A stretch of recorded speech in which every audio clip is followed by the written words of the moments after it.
Good morning, welcome to New Mahamudu Bawumia. Many more coming up shortly. Do stay.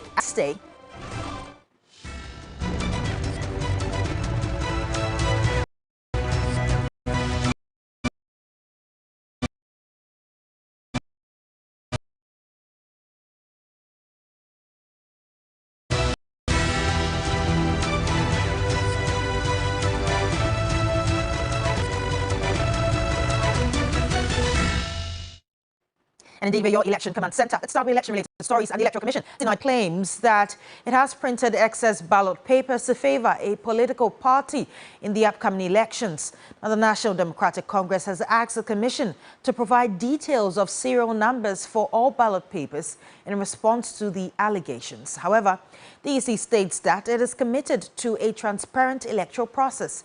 Christian Yali has a wrap from the launch of the 2024 National Peace Campaign.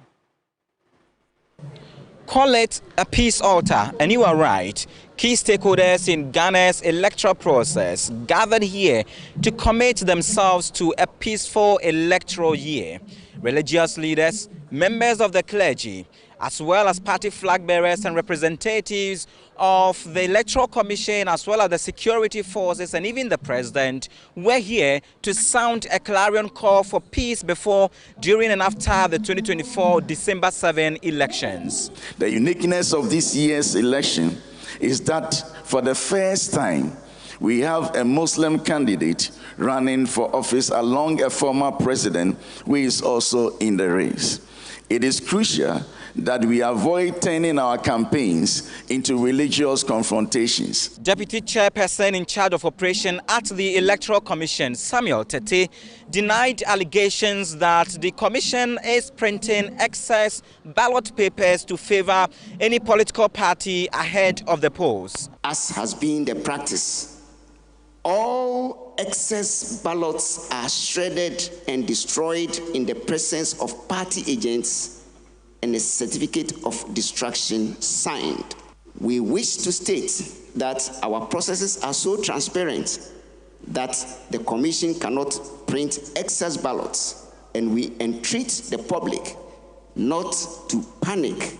While highlighting the readiness of the Electoral Commission to conduct a peaceful and transparent elections, he also urged leaders of the political parties to be circumspect in their utterances. Our call is also to the leadership to be responsible in their utterances, because it is our utterances that leads to the tensions and suspicions and undermines the trust and confidence and processes which could lead to violent outcomes. Former President and flag bearer of the National Democratic Congress, John Dramani Mahama, says that he is committed to peace. However, he is warning against the deployment of military or armed personnel to polling stations as well as collation centers. He says the militarization of Ghana's elections must stop. In respect to the pre-election peace accord, we would be making an official proposal to the National Peace Council to expand the signatories to the Peace Pact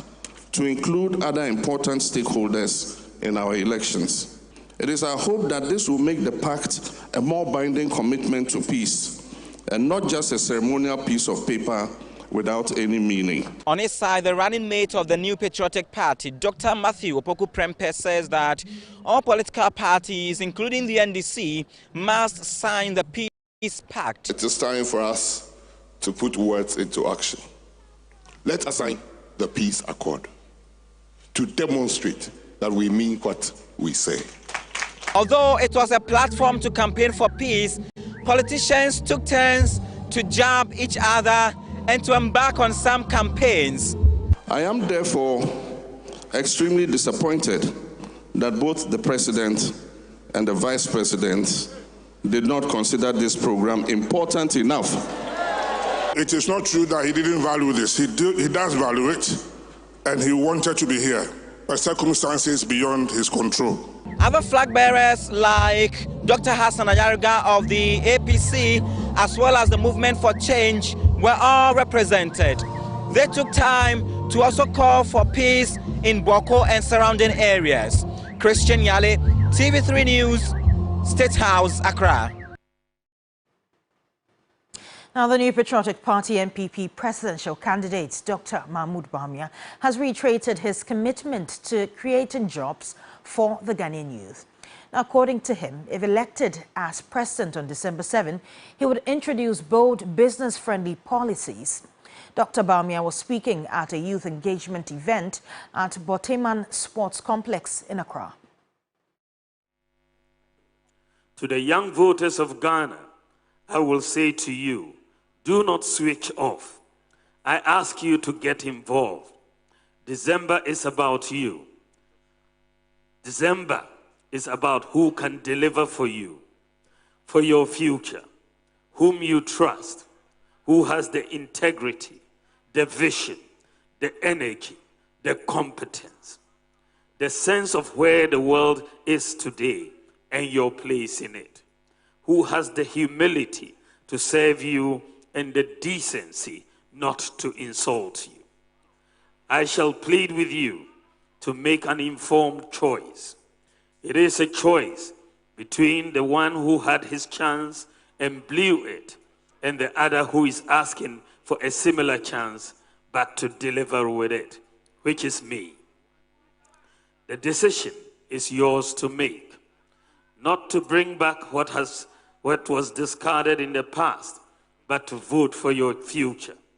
If your priority is, as I suspect, about how to build strongly on the economic recovery that is before us, then I will plead with you to vote for me because of the vision and solutions that I have for you and the country and the leadership discipline and determination that I possess to see them through.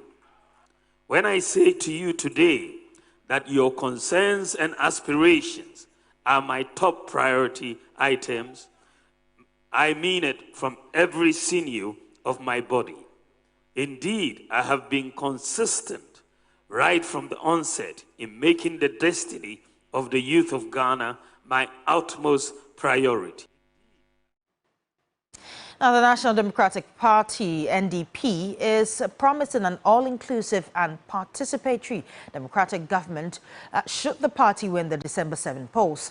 The flag bearer of the party, Alhaji Mohammed Frimpong, at a national campaign launch in Ho, said the party has worked to sell its vision and policies to voters across the country. Volta Regional Correspondent Faisal Abdul Idrisu has more in the following report. The National Democratic Party, since its establishment in 2012, has struggled to make an impact in the previous polls.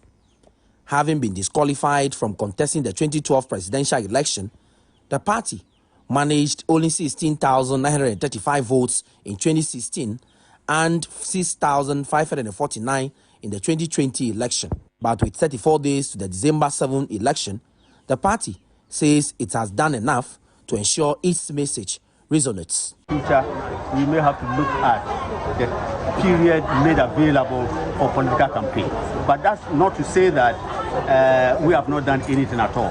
So for that matter, we are not too fussy about starting too early or maybe starting too late. We think our message must be direct, and that is exactly what we have done. Presidential candidate of the National Democratic Party, Alhaji Mohammed Frimpong, is promising an all-inclusive and participatory government. People must be part of governance.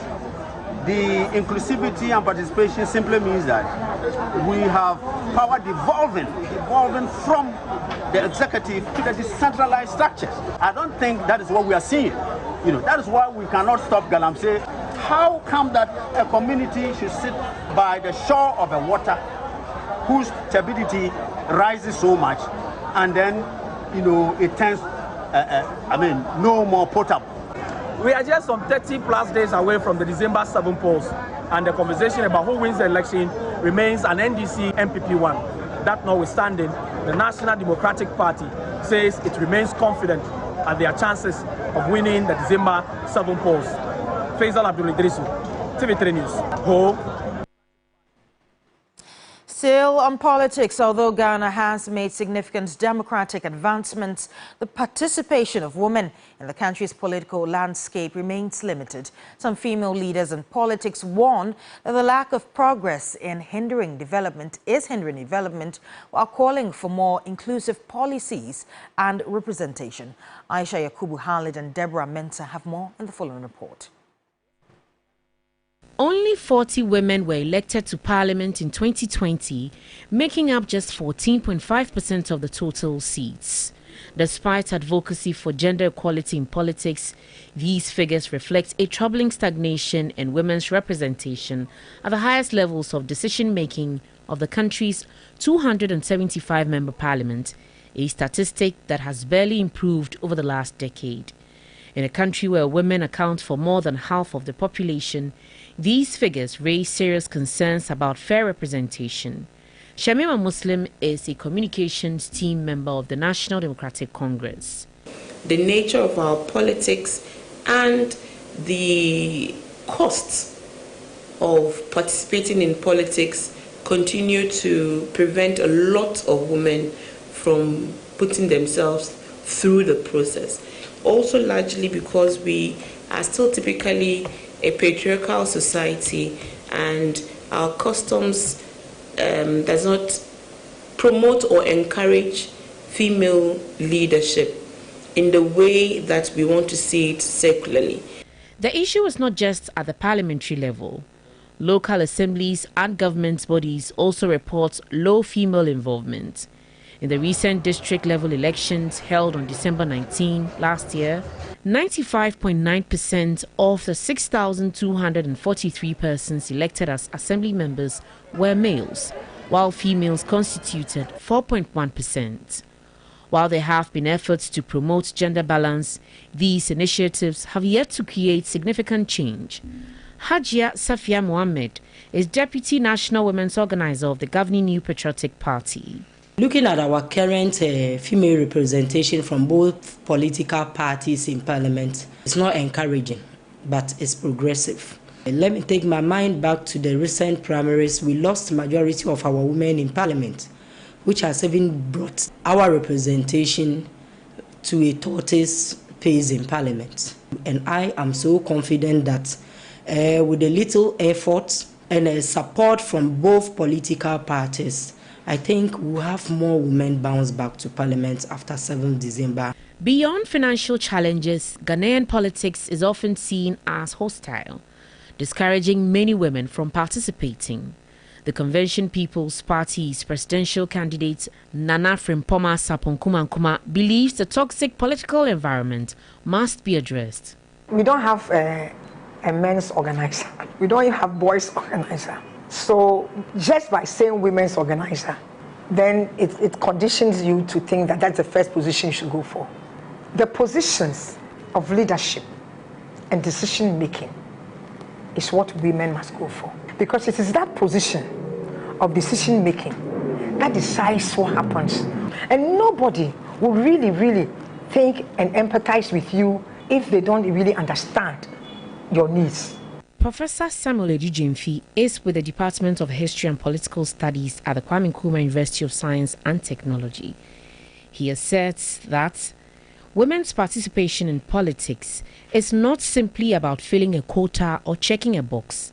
It is about recognizing and empowering competent women. We are not saying that we should give women opportunities or privileges because they are weak. Because if we are not careful, and we pursue that narrative, we will end up destroying our body politics and destroy what we want to achieve in the long run.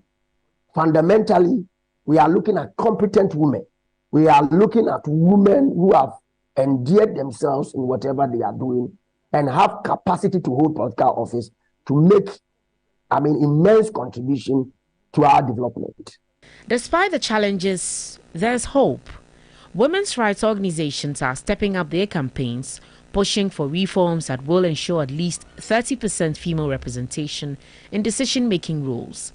The call for change is growing louder, with many arguing that a more inclusive political landscape is crucial for Ghana's development. Going forward, we should empower women to learn They can do, we shouldn't end at the SHS level. We can do a lot. Nowadays, I like the fact that a lot of ministers who are ladies are coming out. By so doing, we could get somewhere. From experience with some of my friends that I know, they feel like because they are ladies, they are not being heard. So even if they have something to say or they have a position to take up, they are not really motivated to. So I feel we can put up more avenues to encourage the ladies. As the December 7 general elections approach, pressure is mounting on political parties and government institutions to create space for women in leadership. For now, however, the road to gender parity in Ghanaian politics remain a long and challenging one. Aisha Yakubu Khalid, TV3 News. Now, Information Minister Fatimatu Abubakar has called on political parties to campaign based on issues ahead of the December 7 polls. Now, she urged politicians to refrain from spreading misinformation and disinformation, emphasizing the importance of integrity and political discourse. Inform anyone indulging in misinformation or disinformation to refrain from it. I do not endorse misinformation and disinformation.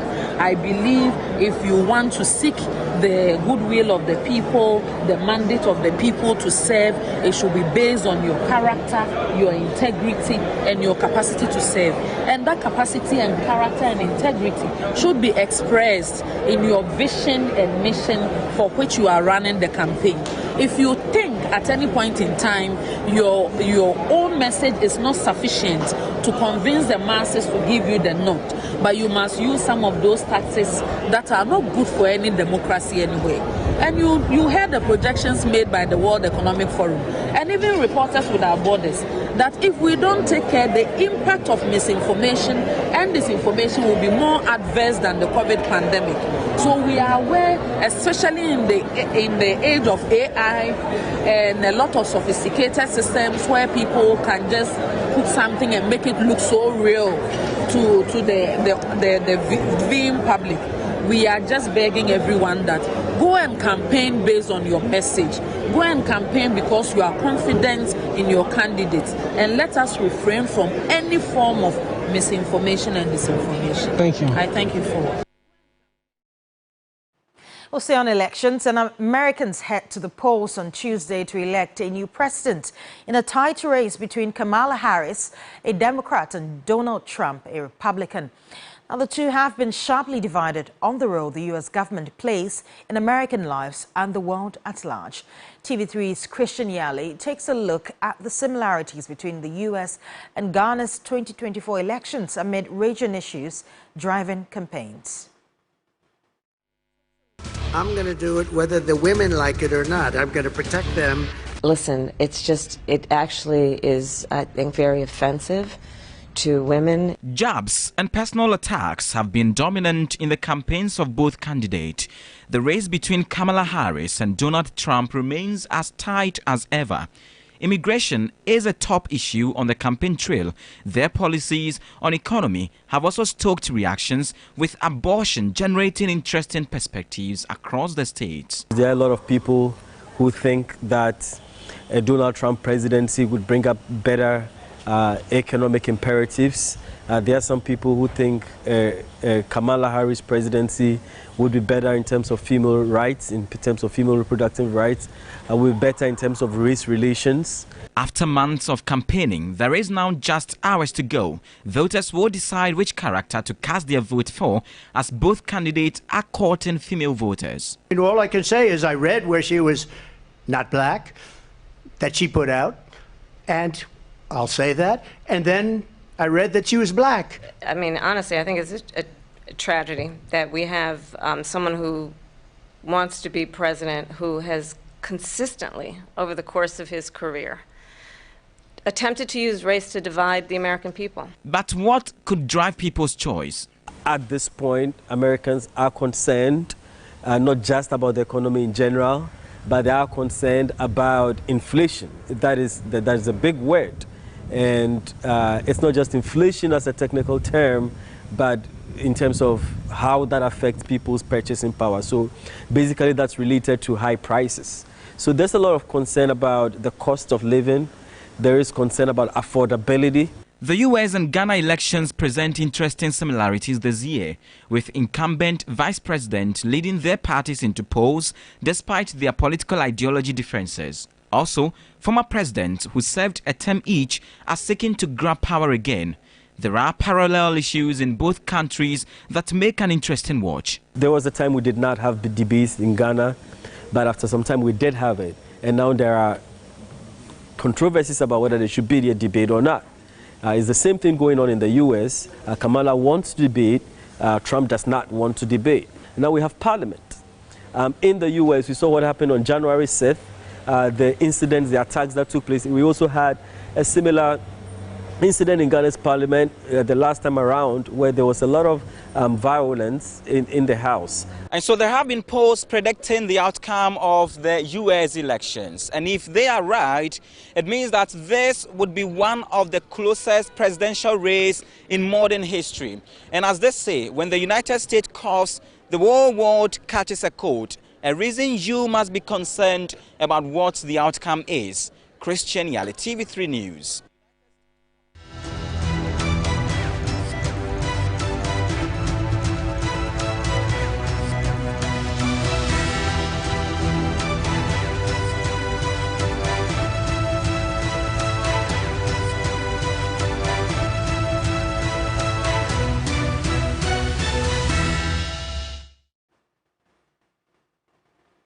Now, away from elections, the Minister for Chieftaincy, Stephen Asamoah Boateng, has reassured Ghanaians that the government will do everything possible to restore peace to Boko.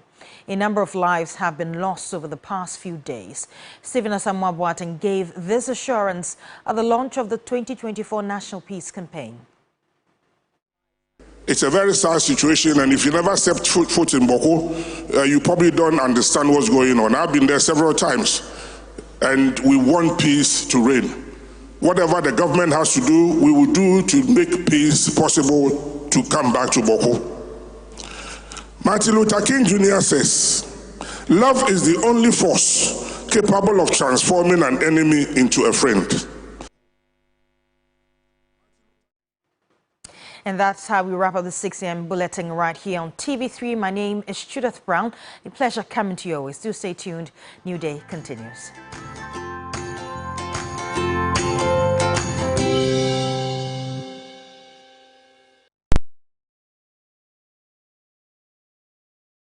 Over 5 million children have benefited from free SHS. Protect free SHS. Vote Dr. Bawumia, #1 on the ballot. In uncertain times, it can be hard to imagine yourself completing the CIMA professional qualification. But with our new digital-first learning and assessment platform, you can. The CGMA Finance Leadership Programme, or FLP, gives you control over your study progress. The CGMA FLP is a remote-based, self-paced learning platform that lets you qualify from home with online assessments and... You'll ever taste. Hi, baby. Hi, Mom. Hope you're having fun at Granny's. Yeah, but Grandma doesn't have my favorite top chocolate spread. Hi, Mom. Mommy, please, I missed top chocolate spread on bread. Tasty too. Made just for you and me. Choco, it's chocolate choco. It's chocolate choco. It's chocolate choco. Top choco. It's chocolate. Surprise children. Yay! It's chocolate. The taste of chocolate. This advert is FDA approved. My life wasn't always like this. I worked in a bank. I had money in bonds to cushion me for the future. Then, with a stroke of a pen, my life was destroyed. My bank was part of the 420 financial institutions which the MPP government recklessly collapsed. What was to become the life of the workers? No one in this insensitive government cared. And suddenly, I was jobless. Their incessant borrowing also led to a debt restructuring program that affected me, and just like that, a significant portion of my lifetime investment vanished. Even worse, my lifetime savings from 30 years of hard work has been rendered useless due to the continuous depreciation of the cedi and extremely high cost of living in the country. Now, look at me. The fruits of my toil and sweat have all gone down the drain because of bad leadership. What to eat with my children is even a struggle. God, help me and the many who share in my pain. Let the wickedness of the wicked come to an end. Change must come. Vote for change. Vote for John Mahama and the NDC.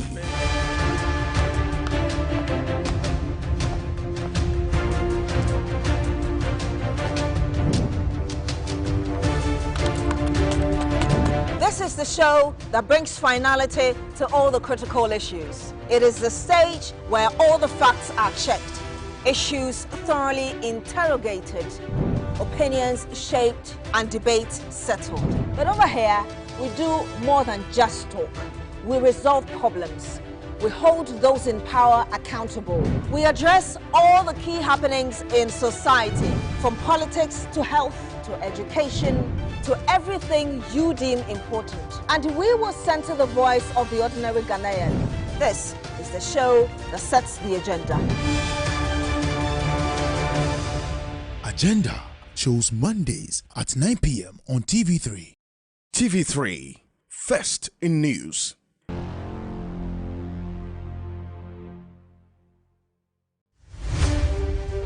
Our mission here at TV3 is that the news comes first, and that's the promise of News Central. With reporters every corner of the country.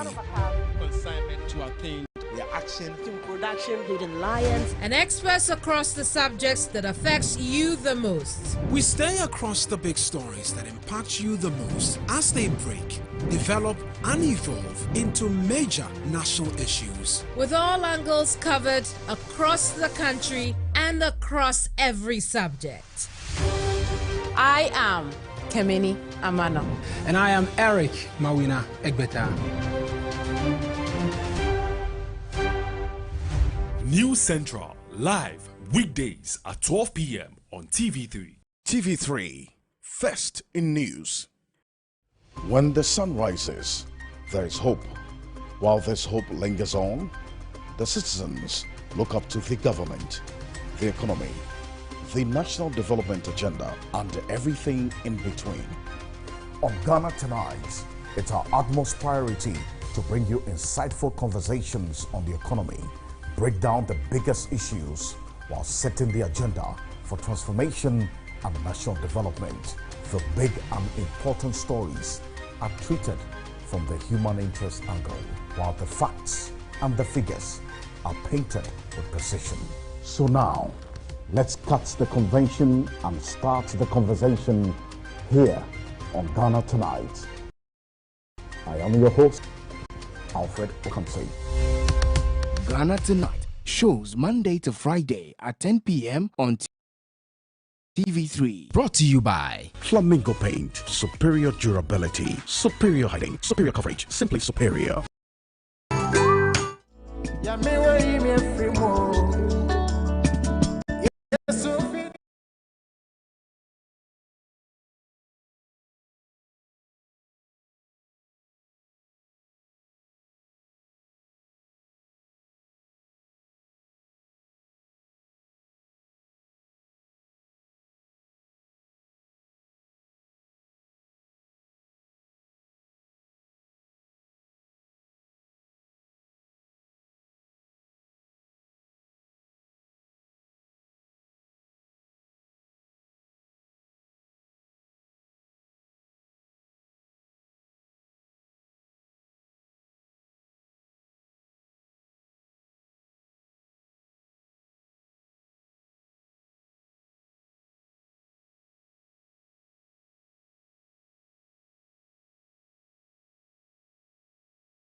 Yes, it's a wonderful song to start the week. Keep the song, keep the song. It's a wonderful song to start the week in the spirit, dedicating everything we do into the hands of the Lord to see us through every day of this week till the end. And it's a wonderful Monday morning. We're starting the week with vim. We know that we have only 33 days to elections, Roland.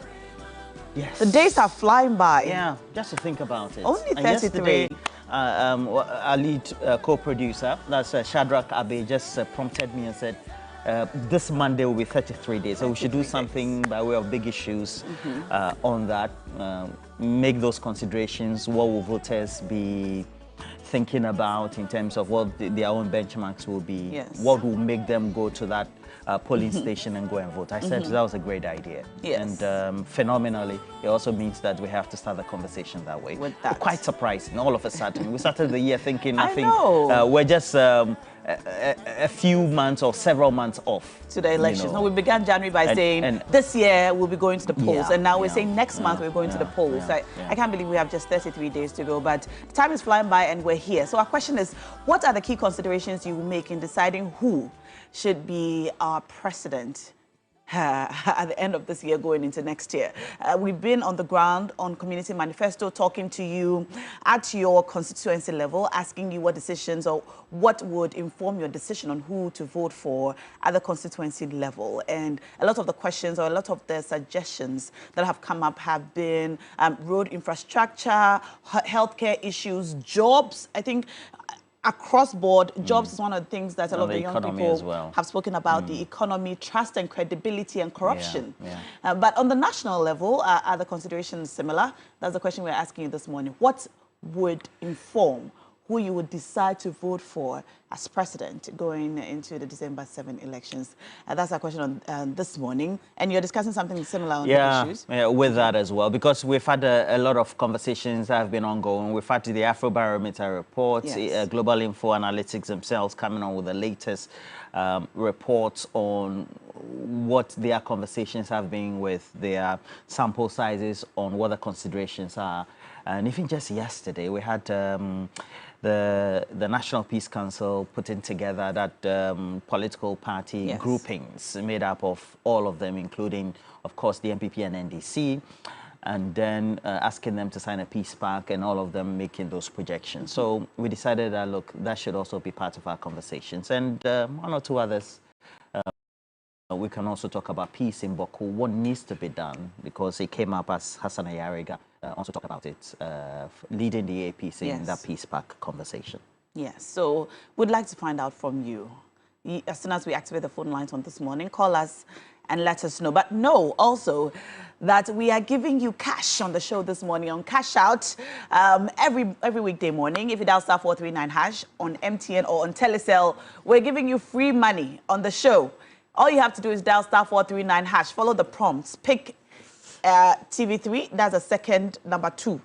And then you follow the prompts from there and you can win cash. Roland, how much are we giving away today? Today we're giving for each person 1,000 Ghana 1,000 cedis. So we're starting easy and we're hoping that we can give 4,000 Ghana cedis, depending on what the enthusiasm is. And we need to make sure that for all that we've replenished, I'm told that for those who are on the salaries, by the time the salary comes, because... Yes. Because, the salary is already spent. Yes, and you know, school fee season just went by. So a lot of people have borrowed money to pay fees for their wards. Yes, certainly. And so, Sikana sang.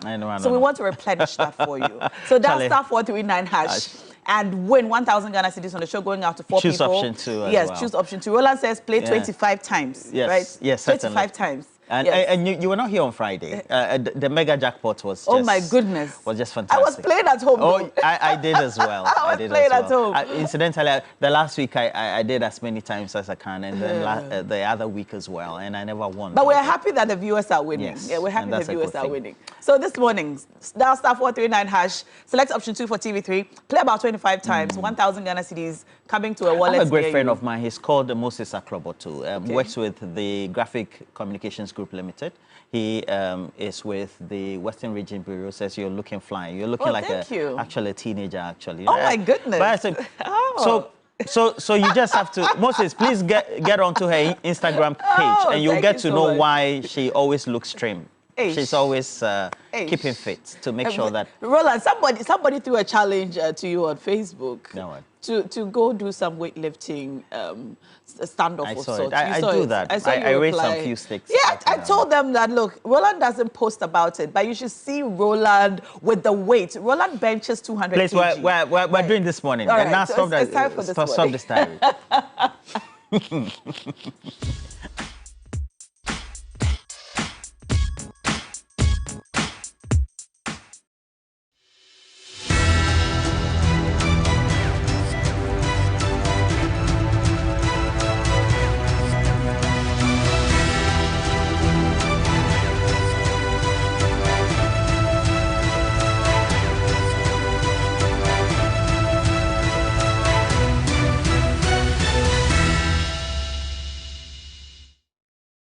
And this is your Election Command Center, where we speak about all the issues leading up to the elections and bring you updates as we go. With 33 days to the elections, our question to you this morning is, what are some of the considerations that you personally will make in deciding who to vote for as president? We've seen information from the Global Info Analytics. We've seen some of your comments and contributions during our community manifesto. You've talked about job creation, youth empowerment, corruption. You've talked about road infrastructure, healthcare, the free SHS education infrastructure, the economy, money in your pocket, inflation, and so much more. But we want to know yours, your personal considerations on who you would vote for on December 7th. Have you even decided what role does party dynamics play? Are you just loyal to one party or will vote along those lines?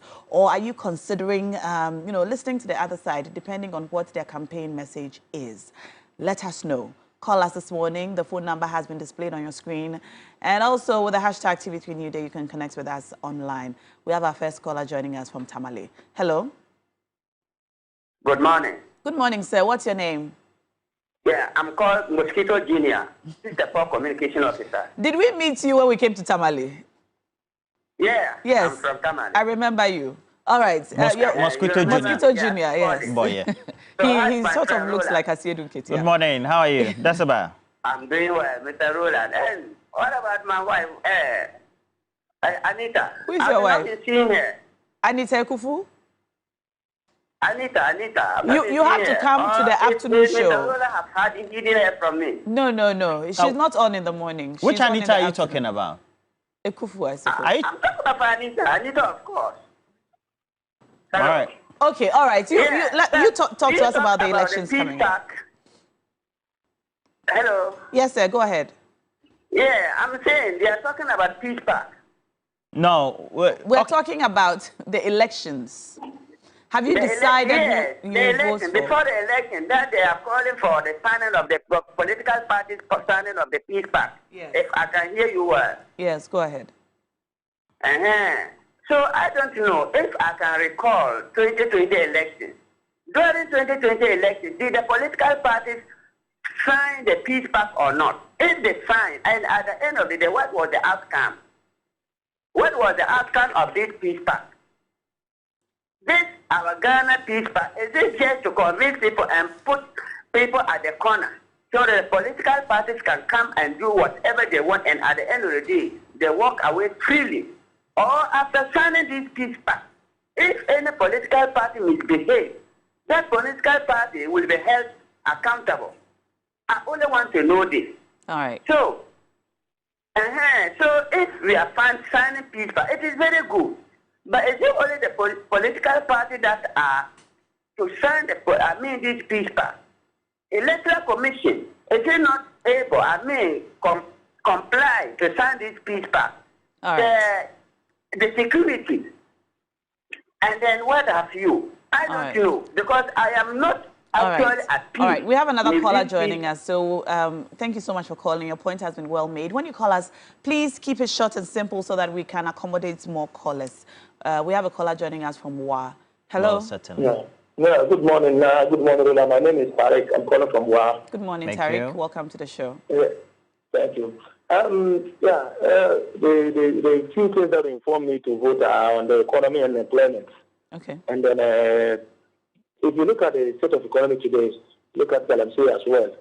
It is bad. You see, you could have any amount of money on your pocket. You think it is money. But when you go to the market, I think I feel for women so much when they go to the market to buy foodstuffs to come to the house.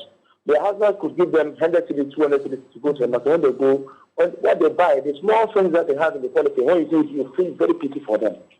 So when things are happening between people are not, and what pains me is people don't agree that things are hard for us. They don't try to defend themselves. Okay? If it were any serious country, people would have been resigning because what we are going through is not what you told us you make us go through. You chastised the former president, your mama, because he said things were not good under his tenure.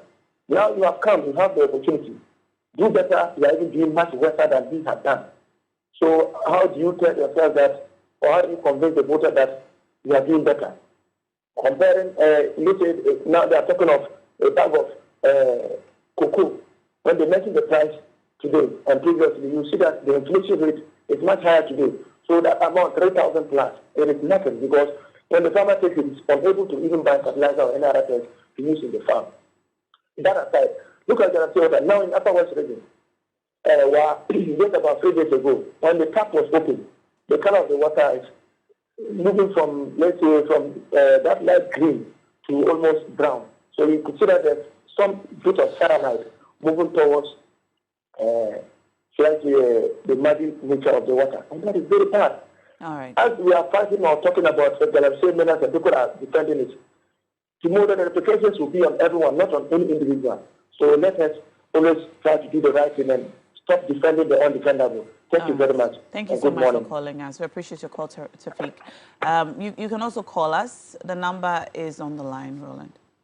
Well, certainly. So we have a couple of messages before we take the next call. This one is coming from Kotaka Courage in Anglogan Lashibi. Says that, good morning, I am Roland. To be frank, what will make me choose my leader come December 7 are the following issues: the cost of maize in the market, the cost of cement, the price of fuel, among many others. And then also giving us this message is Sherry Giovanni.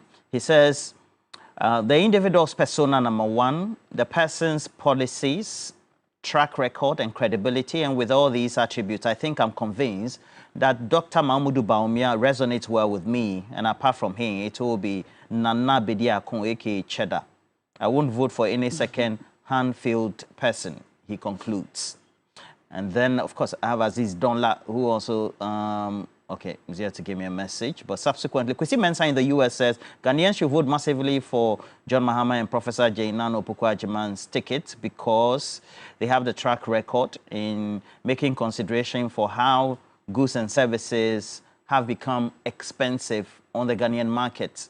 And those should be the watchword and benchmark. We have another call on the line now. Hello. Hello. Good morning, sir. Hi. What's your name and where are you calling us from? My name is Hero. I'm calling from Access Kuma. Welcome to the show. Thank you. What's on your mind? What would inform your decision to vote for who? I've taken my decision. Actually, I don't have any party. I'm a floating voter. Okay, that's great. So I have made my decision to vote for Mahama. Why is that? Looking at his previous administration, comparing to now, I think Mahama did better than this government. Okay. Looking at the economy, even the education system, looking at how the education system is now, I think Mahama will do better than NPP party. Okay. All right. Thank you so much for calling us. You can also call us. Let us know what are the key considerations that you are making. I'll read some of your messages coming in. Good morning, Na. To be frank, and to my brother Roland, to be frank, what will make me choose my leader as president of Ghana come December 7th is the cost of maize. Okay, I think you already read that message. More messages coming in. Good morning, Na. What would make me decide who to vote for is how consistent my light stays on between now and December 7th. That is why we voted out Mahama. If the lights don't come back on, we know what to do. All right. He's talking about the power outages that we're experiencing lately. My lights went off yesterday, and I prayed that it'll come back on in good time. So that you can ready yourself so that we for can today. get ready for Monday morning. And the lights did come on about 30 minutes or so later. All right, we have another caller joining us. Hello. Good morning once again. Once again, did you talk to us earlier? Tariq, I want to Tariq, you're back. Before we go on. Okay. Looking at our basic education, I think anybody who is I'm into education, and I know what I'm about to say. What's that? Is very, very bad. If you look at the nature of education today, or the state of education as we have it today, it's bad. How could you introduce CSHS when you don't even have materials for the junior high school? Now they have provided some few materials. That is quite commendable, but even the junior high trade have not got materials. You see, before you do something, you don't rush into policies, then after that, you try to roll them. You have to be sure that when you are rolling a policy, it goes smoothly. All right. Then the next thing is, our Vice President is telling that we should trust him on being able to keep the public purse. When you are Okay, we've lost you there, Tariq, but thank you for calling us back. We have to cross over now to Johnny Hughes, who's on standby with Johnny's Bite. Stay tuned. Viewed and streamed across platforms and in your homes and in your offices. Those who make time to watch and those who make time to share and to like and to comment and to send feedback, we are grateful and we thank you so much indeed for your time. Very disturbing news around us about cholera.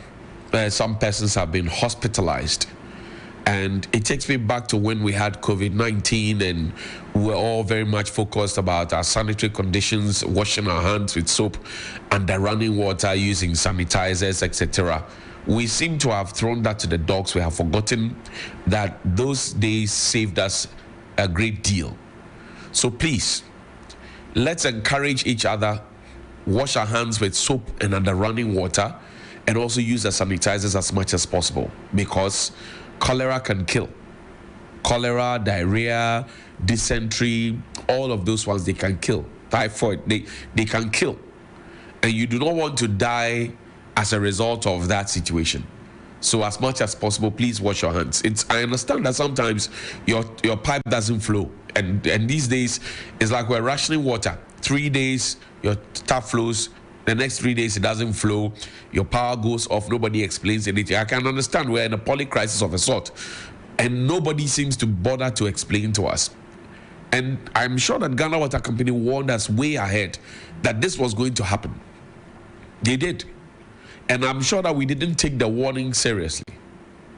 We are getting there.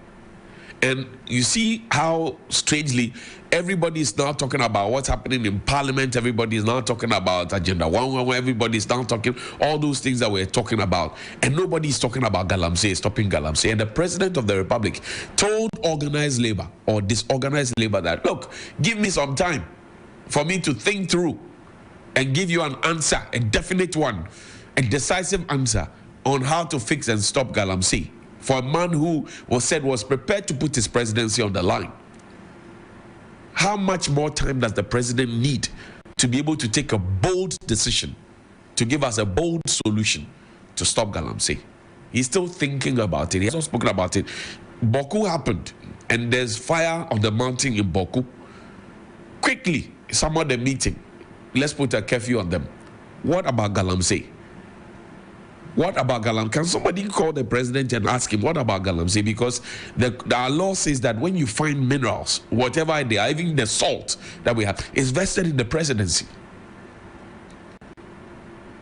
It's vested in him. He said he needs time. Fair enough. How much time has he not had? How much time more does the president need to be able to take a bold decision to say, this is my decision as president of the republic, and this is how I want Galamsey to be dealt with decisively? He has not been able to tell us. He has not been able to tell us. And it's a worry. Look, find me, there's Dr. Bonaventure Benedict Alegibam's photo. And I will not stop talking about this matter until the man leaves office. I'm told that today, if all things go well, he will leave. The chief of staff wrote from the office of the president on the 12th of September 2024, after his contract had expired in March 2024, So April, May, June, July, August, September, 6 months after the contract ended, the chief of staff wrote and said, you must stop holding yourself in that capacity. Stop validating salaries, stop taking IOU, stop using company vehicles, stop doing it. He's still there at post. Now, if the presidency writes and one man is able to fight off the presidency and snub them, how do you want me to trust that the presidency is capable of doing anything? The presidency is weak.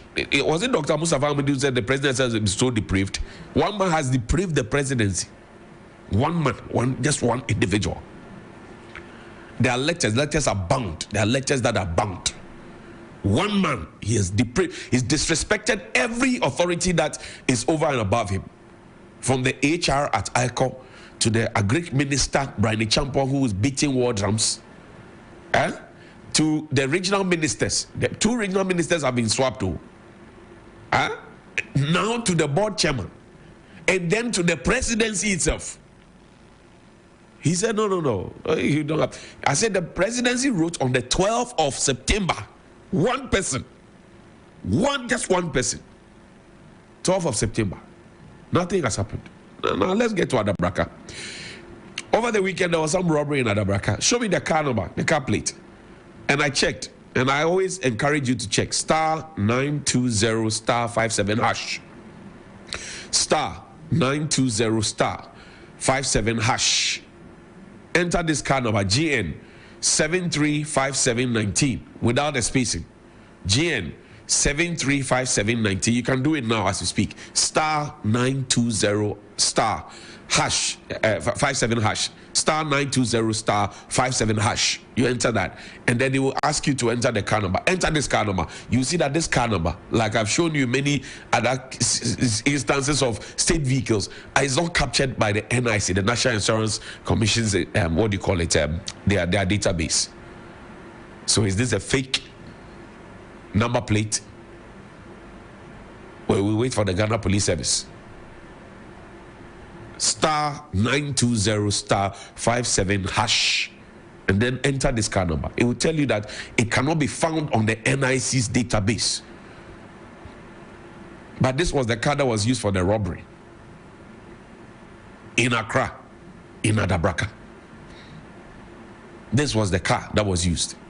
And last Friday, the participants of the 3FM Sunrise Mobile Edition, Olele Salvador, Kali J, and Ivy, Inyonam, and many others, they made me had a good laugh.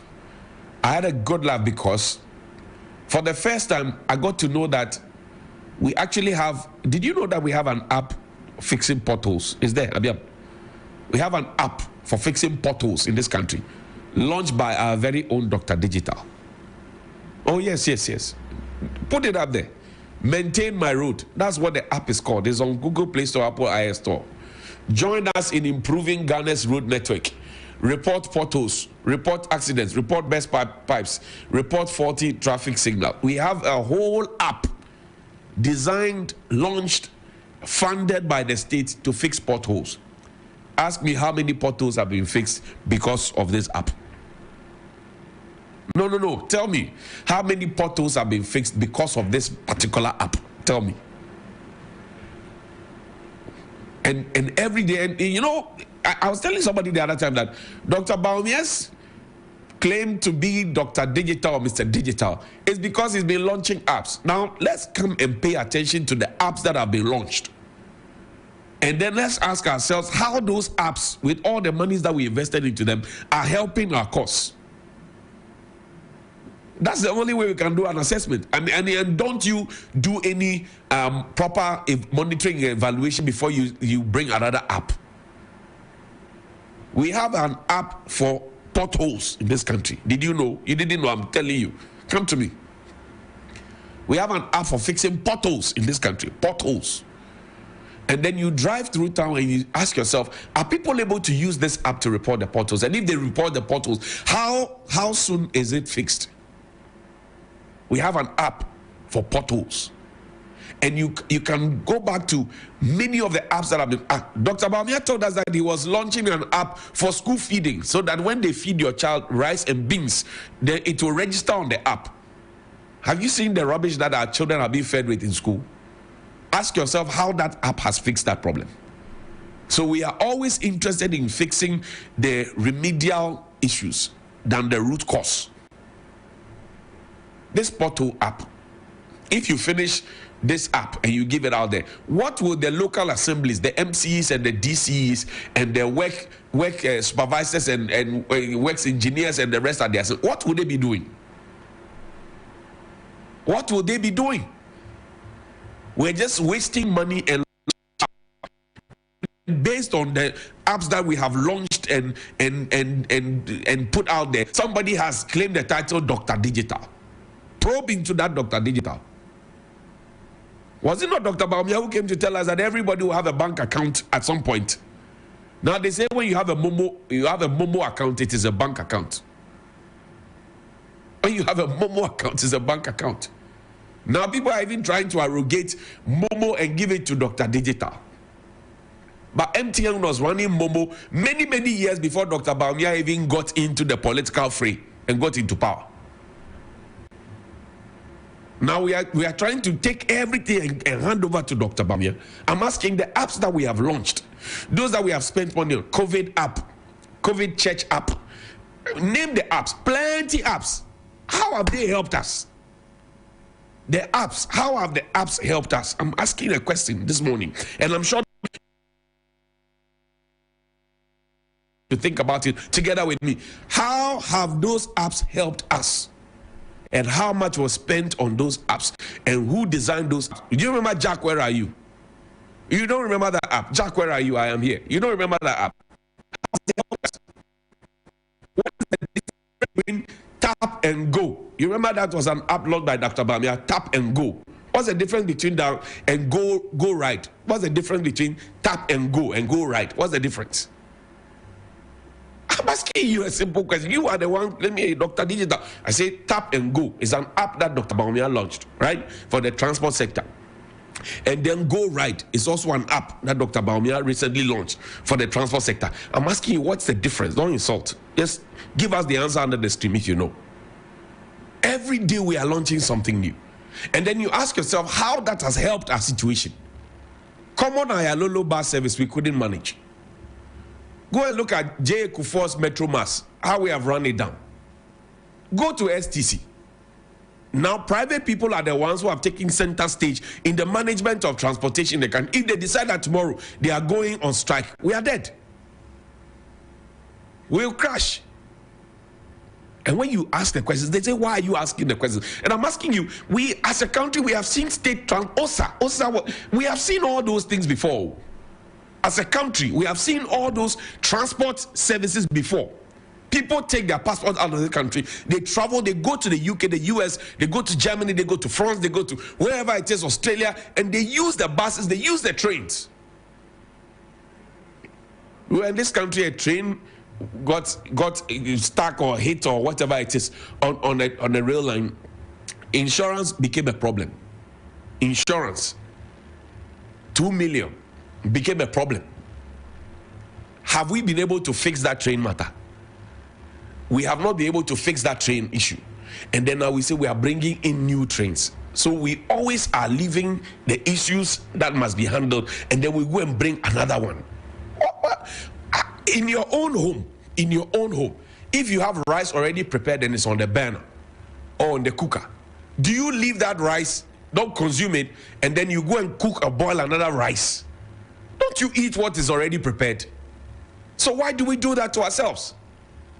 Why do we waste money that we claim we do not have? Why do we do that? Why do we waste money that we say we do not have, and we are always out there borrowing? Why? Why do we do that?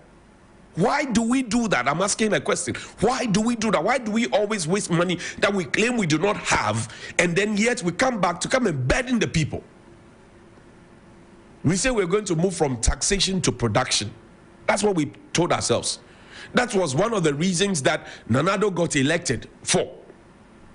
I said, we're going to move away from the Georgesbergen economy. We're going to do this. Plenty English. Everybody applauded. We liked it. Have we moved from taxation to production? Taxation to production. Have we moved, or have we gotten into much more taxation than we promised the people that we're going to take them out of? Have we moved from taxation to production? What strategies have we put in place to ensure that we're moving from taxation to production, beyond the talk and the sloganeering? Have we moved from taxation to production? And from the time that we announced that we're going to move from taxation to production, how many more new taxes have we introduced? What is our industrialization drive? In terms of exportation, what do we export? Do we add value? What is the strength of your currency? Enough of the too much talk. Enough of it. Too much talk. Enough of it. We're going to move from taxation to production. I said, how have we done that? And then we'll go and push money into a so-called priority of priorities called the National Cathedral, which was somebody's private pledge to God that give me a second term, I will build a cathedral for you. That money that we pushed into it and that space, we could have used it for a factory. Look at the disgrace, the national disgrace that we have. And when you talk, they say, don't talk about it. And then people will put a religious slant on it that, hey, it's God's house. If I decide that I have a personal promise or pledge to God, must I burden the nation with it? I'm asking you. It was my personal pledge to God that God, give me a second term, I will build your cathedral. Must I now turn it into everybody's burden? Is that what the people of Ghana need? Is that how you move from taxation to production? Is that how you move from taxation to production? I'm asking you. You are the Mr. All-Knowing, Miss All-Knowing. You explain everything. Is that how to move from taxation to production? Is that how to do that? The countries that we go and borrow monies from, is that how they conduct themselves? So why do we conduct ourselves in such a manner, and then when we finish, we come back and start complaining? Complaining about what? Complaining about what? The leadership in this country must wake up. I have given you a clear example of how Dr. Aligibam has messed up the whole system. He has rubbished every authority over and above him. And the leadership of the country are watching. Are you suggesting to me that there is any leadership in the country? I've just showed you. I read the letter from the office of the chief of staff for you. What has the chief of staff herself said about this situation? That I write a letter. I am supposed to be the supervising authority on behalf of the president and on behalf of the republic. And I have written a letter to somebody that says, stop holding yourself. Give all company property that you are holding on, vehicle, a bungalow, blah, blah, blah, blah, blah, the office, hand over to the next senior most person and move. The person is still at post. September has come and gone. October has come and gone. We are in November. And you say that there is leadership. There's no leadership. We are on autopilot. Oh, we certainly are on autopilot. Look, over the weekend, bless his soul, Dr. Michael Ejekum, Kama Group, he passed. May he rest in peace. He had something to say about the domestic debt exchange program. That which our own finance minister tried to apologize to us briefly and then went on to justify in just 2 lines. He apologized to us briefly and went on to justify. He is in Obronik room talking tough and talking nice. And that's what we do. We go out there and we speak to foreign press. We don't speak to our own press. That's what we do. But I showed you last week how Dr. Kofi Abrefa-Bozia, how he met the press. Our leaders, they avoid the press. Play Dr. Michael Ejekum's video for me. Play it. Play it. Come on, group. I went to America. No, that's not Dr. Michael Ejekum. Dr. Michael Ejekum is in a blue shirt. Pitana Moa is her life. Dr. Michael Ejekum is gone to be with the Lord. A very noble man indeed. And a very, very noble man indeed. I wish we'd find that video and play that video quickly. And he had a certain sense of honesty and candid spirit. On that occasion, in that video, he was talking about the domestic debt exchange program. He was at the book launch when we failed him. He was at the book launch, and as big as he was, he said he couldn't even afford 1,000 Ghana cedis donation at the book launch. This is somebody who has saved, somebody who has created enterprises, somebody who has sharpened and honed a lot of people. This is somebody who has created an empire, business empire. And monies that he has saved for over 30 years. He couldn't have access to his money because somebody has mismanaged the economy to the point where we had to do a domestic debt exchange program. When we started talking about it, they say it's COVID, Russia, Ukraine, COVID, Russia, Ukraine, COVID, Russia, Ukraine, COVID, Russia, Ukraine. That was the refrain that was being sung to us. COVID, Russia, Ukraine, COVID, Russia. That was the refrain that was being sung to us. These days when you talk about everything, they say the answer is free SHS.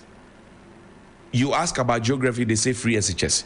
You ask about banking sector collapse, they say free SHS. You ask about your water, they say free SHS. You ask about electricity, they say free SHS. You ask about your money in the bank that you can't reach, they say free SHS. Everything you ask is free SHS. It used to be COVID, Russia, Ukraine, COVID, Russia, Ukraine. How do we suffer more than the people who themselves are fighting? I demonstrated to you here how Russia, in spite of the confusion that they had, the banking sector was declaring profits. Our own situation is worse than the people. We are many, many miles away. Let's listen to Dr. Jekum.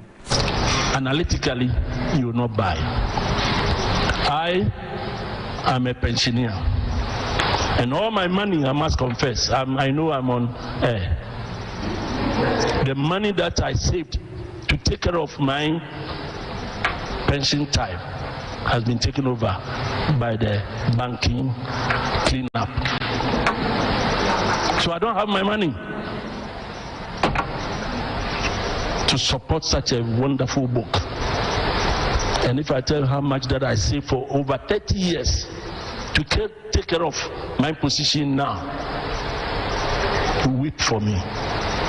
And I get nervous at my age to picket as Minister of Finance, because the legitimate money that I made has been taken over and I'm not being paid. Meanwhile, it's gone to Parliament within the budget that they are paying us. They have been paid. About 800 of my people have died. Others have got stroke. And when we meet, we see a lot of our people in wheelchairs. That's what the government wants us to be. That's what you want me to be. My right-hand side of my mind told me that save, continue to save towards the future. Now, I cannot even afford 1,000 cedis to buy this wonderful book. I'm the chairman, so I'm forced to buy it. How do I buy?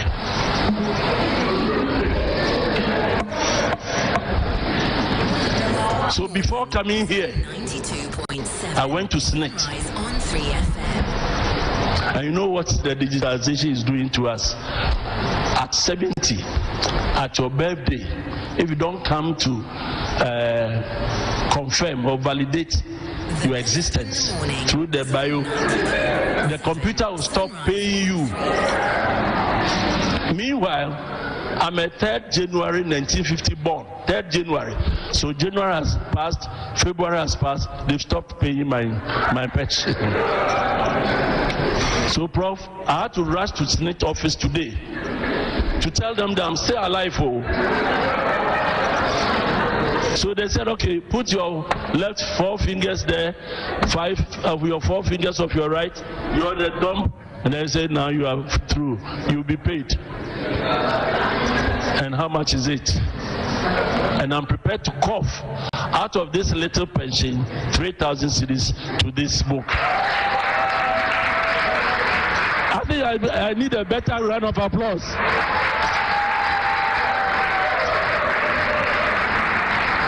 Once upon a time, a very rich man reduced to nothing because of a domestic debt exchange program. Was it too hard to have given the man his money? And he's not alone. A former Chief Justice of the Republic went on the street to picket.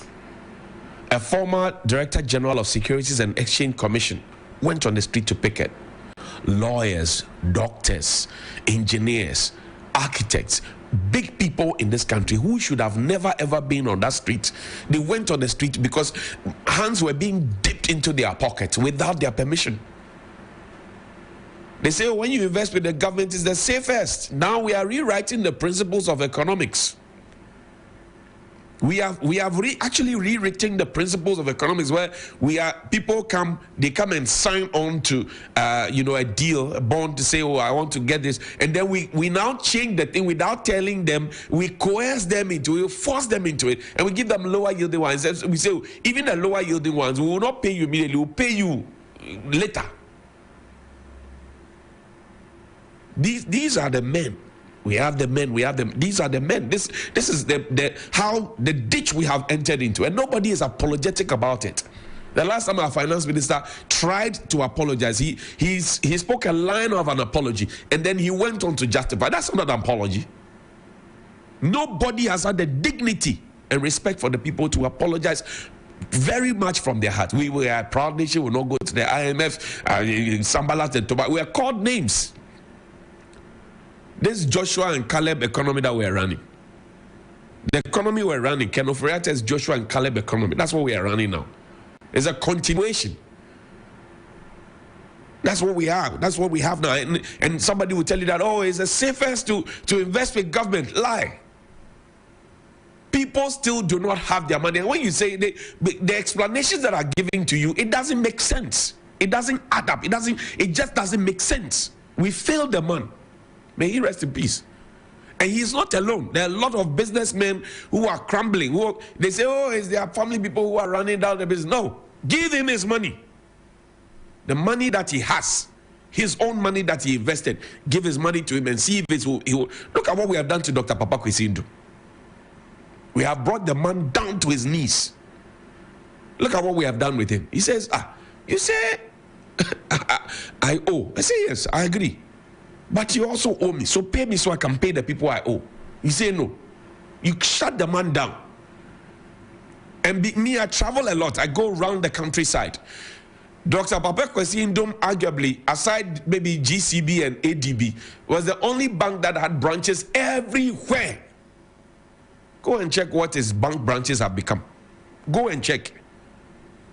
A few years ago, we were complaining about Mr. Daku, the poultry farmer. We were complaining about Apia Minkansu. We were complaining about those people, how they were treated under a certain government. We were complaining about it. The way you have treated Dr. Papa Kwesi Ndu is actually much more high-handed than how Akuko Daku and the rest, they were treated. High-handedness. That's what you have done. What you complained about, you have actually perfected it. You have perfected it. Do you know how many people have lost jobs? Do you know how many people have lost jobs? There were 347 microfinance companies that were shut down. It came up at the vetting. Mr. Kojo Ponkruma and his wife's name were mentioned at the vetting table. What happened to that? Who has been held accountable? 347 microfinance companies. You remember that? Aside the banking sector collapse, there are 347 microfinance companies. And we will remind the people, what has happened? Who has been held accountable for it? I'm asking, who has been held accountable for it? 347 microfinance companies. Who has been held accountable for it? That's money, no? Is it not money?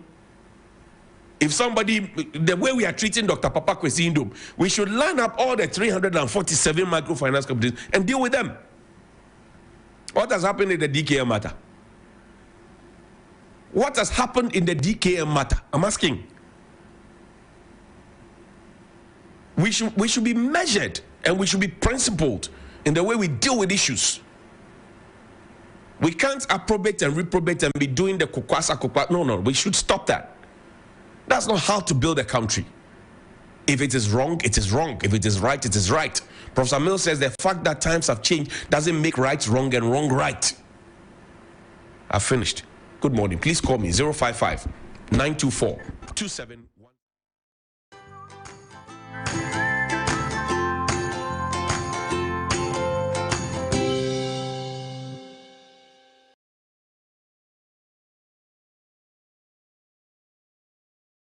Over 5 million children have benefited from free SHS. Protect free SHS. Vote Dr. Bawumia #1 on the ballot. You know, 1 bucket of Flamingo paint is equal to several buckets of any other paint brand on the market. Flamingo paint, superior durability, superior hiding, superior coverage. Flamingo paint, simply superior. You know, 1 bucket of Flamingo paint is equal to several buckets of any other paint brand on the market. Flamingo paint, superior durability, superior hiding, superior coverage. Flamingo paint, simply Ready for school? Yes! My champs, they use a lot of energy at school. I know because imagine the energy they may have used up to return home this transformed every day. Your champs need nourishment and energy. Give them the Milo Energy at breakfast, now with vitamin D that supports energy release to help their daily performance. Milo, energy to go further. This advert is FDA approved.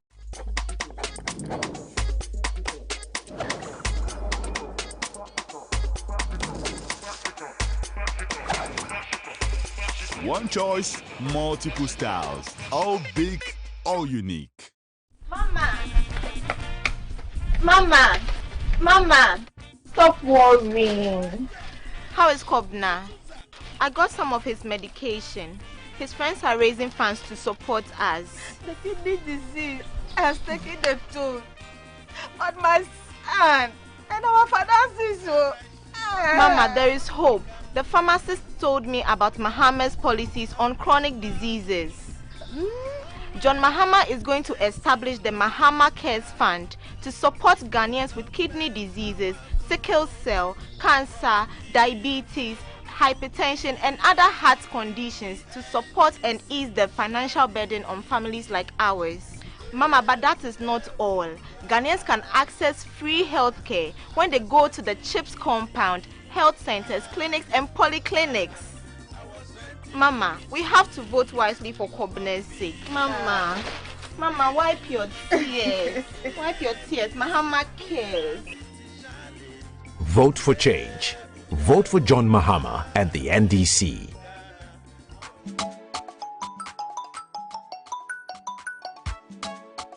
Hey, Ma. How are you and the kids? Grandma, I miss you. Is that a Pia? Didn't she go to school? Oh, no. She's just recovering from malaria. You see why I don't like to come and visit? Oh, Ma. Now we have the new treated nets for every room. Are you serious? Yes. Even your room has the new treated nets. Adwa, then you'll be seeing us soon. Yeah, now I sleep under my new treated net every night. Are you serious? Your insecticide-treated net now comes with a new type made for your sleeping comfort. The new net is very strong, highly resistant and just as effective. Remember, a treated net is better than no treated net. Sleep under it every night and throughout the night to avoid malaria. Let's come on board Good Life to eliminate malaria now. Good Life, live it well, it's an everyday thing. This message is brought to you by the Ghana Health Service and partners with support from USAID and the US President's Malaria Initiative. Hi viewers, my name is Defenzi. Have you heard of Cash Out? Yes, I have won on Cash Out. It all started one day, my wife was telling me about Cash Out. I was like, what at all is this Cash Out? Okay, so I had money in my Momo and I decided to give it a try. Then I left off to work and I got a message, wow, 5,000 Ghana cedis. Can you imagine? Next week I did it again and I won another 2,000. That same week, my wife also won another 2,000. Cash Out is real. Wow, I'm enjoying. If you watch TV3, *439#. *439#. I will do it over and over again. You too can be a winner.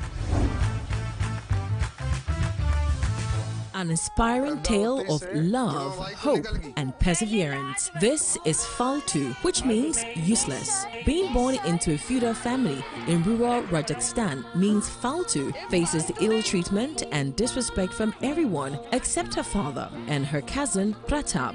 Having been born a girl child, Faltu defies societal norms and fights against all odds to achieve her dreams of becoming a cricketer.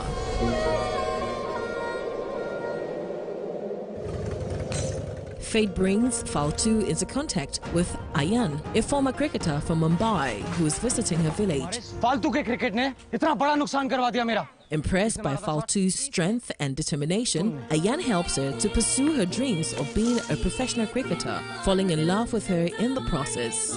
Ayan is engaged to Tanisha, a woman from his extended family circle. Will Faltu and Ayan overcome the numerous obstacles to their love? Get all the answers to these questions and more in Faltu, a tale of hope, determination and love. Catch Faltu Mondays to Fridays at 6 p.m. on TV3.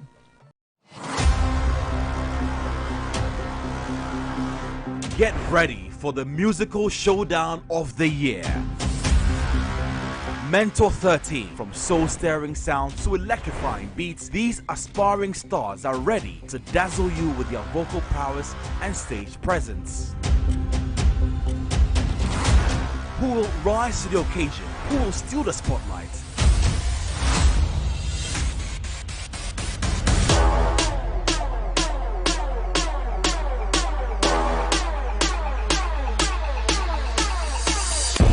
Set your reminders and get ready to cheer for your favorite rise from the comforts of your homes with Regina Van Helvet and Mauli Gabo in the driving seats. Don't miss a moment of action, drama, and the unforgettable performances that will keep you on the edge of your seat.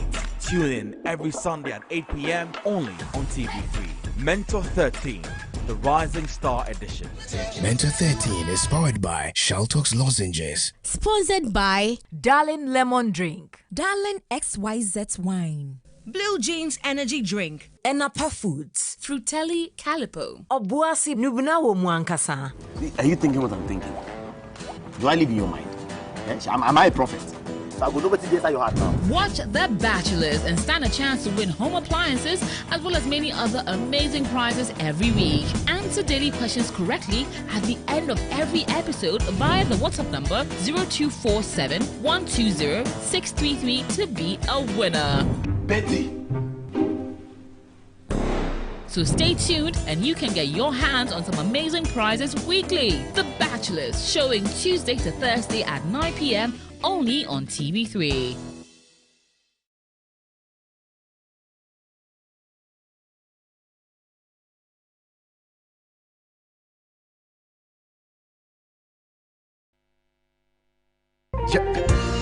Hey, Mr. Naughty Politician.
And officially, you know that it is 33 days to the 2024 general elections. General elections because it's a composition of the presidential elections and then the parliamentary elections. We are your election command center.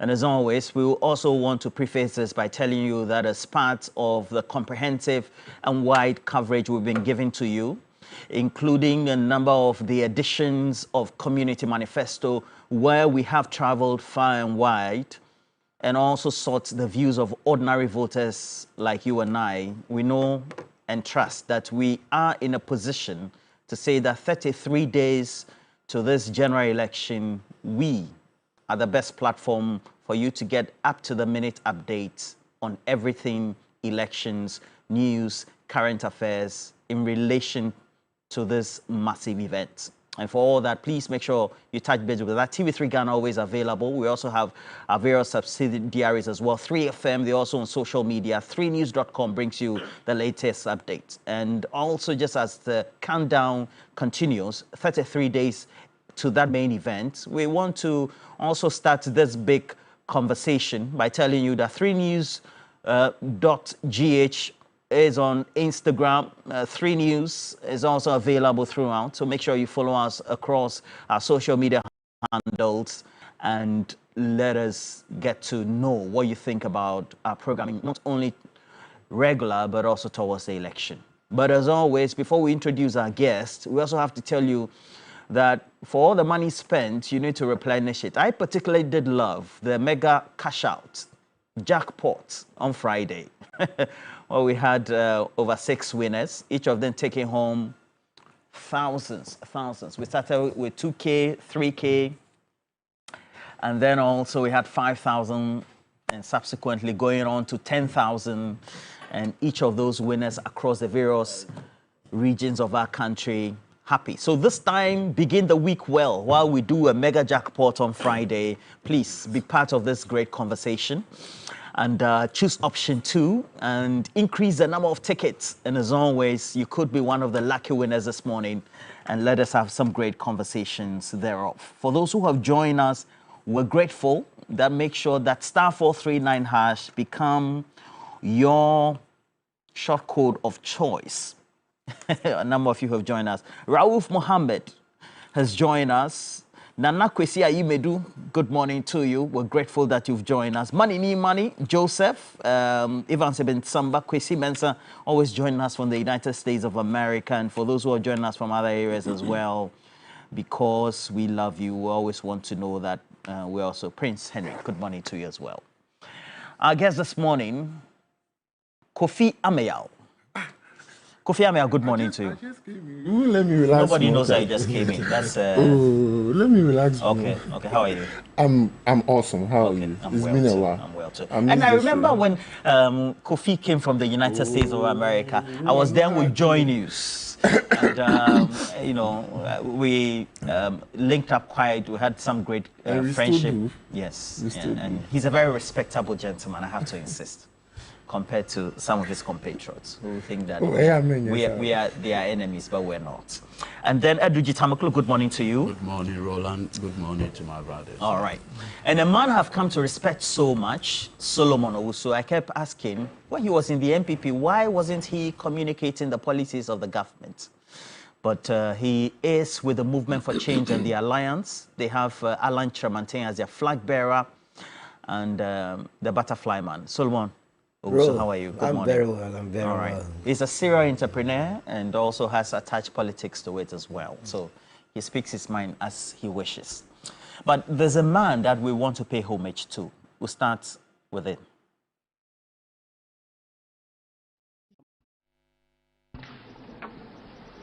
So I don't have my money. Analytically, you will not buy.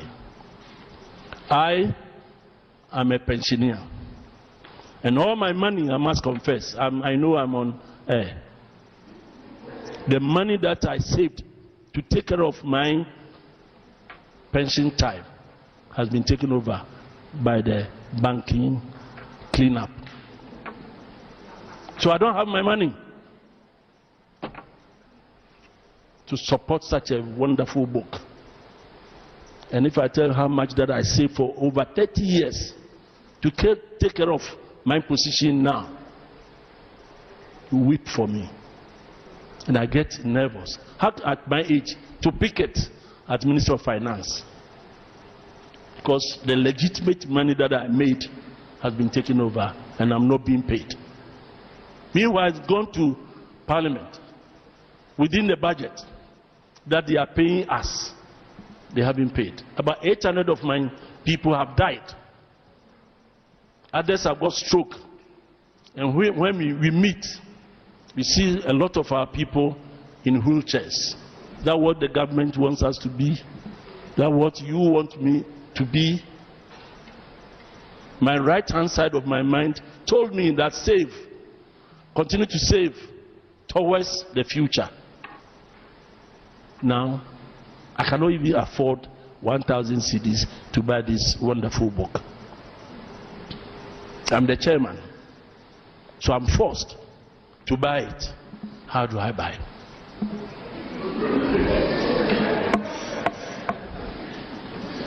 So before coming here, I went to SNET. And you know what the digitalization is doing to us? At 70, at your birthday, if you don't come to confirm or validate your existence through the bio, the computer will stop paying you. Meanwhile, I'm a 3rd January 1950 born, 3rd January. So January has passed, February has passed, they've stopped paying my pension. So, Prof, I had to rush to Senate office today to tell them that I'm still alive. Oh. So they said, okay, put your left 4 fingers there, 5 of your 4 fingers of your right, you're on the thumb, and they said, now you are through, you'll be paid. And how much is it? And I'm prepared to cough out of this little pension 3,000 cedis to this book. I think I need a better round of applause.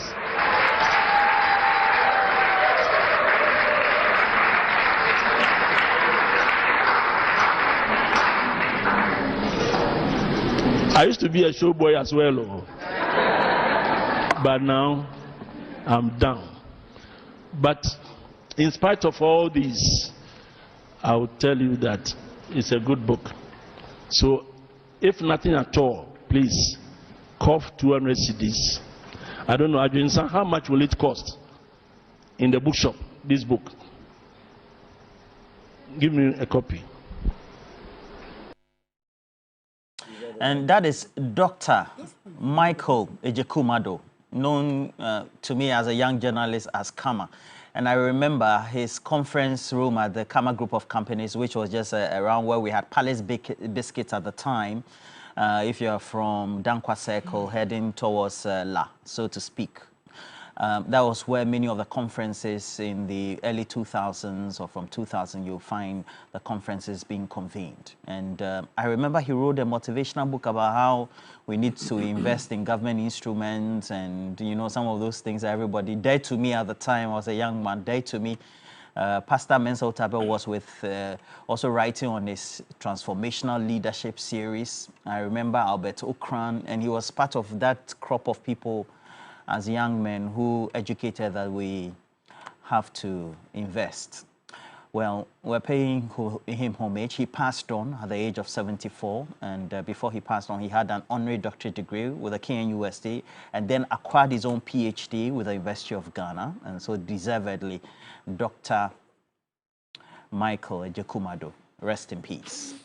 That said, it's quite interesting because our issue today we want to discuss foremostly is about what will be the benchmarks that you as an ordinary voter will look at before you make a choice for who becomes your president and the member of parliament for you.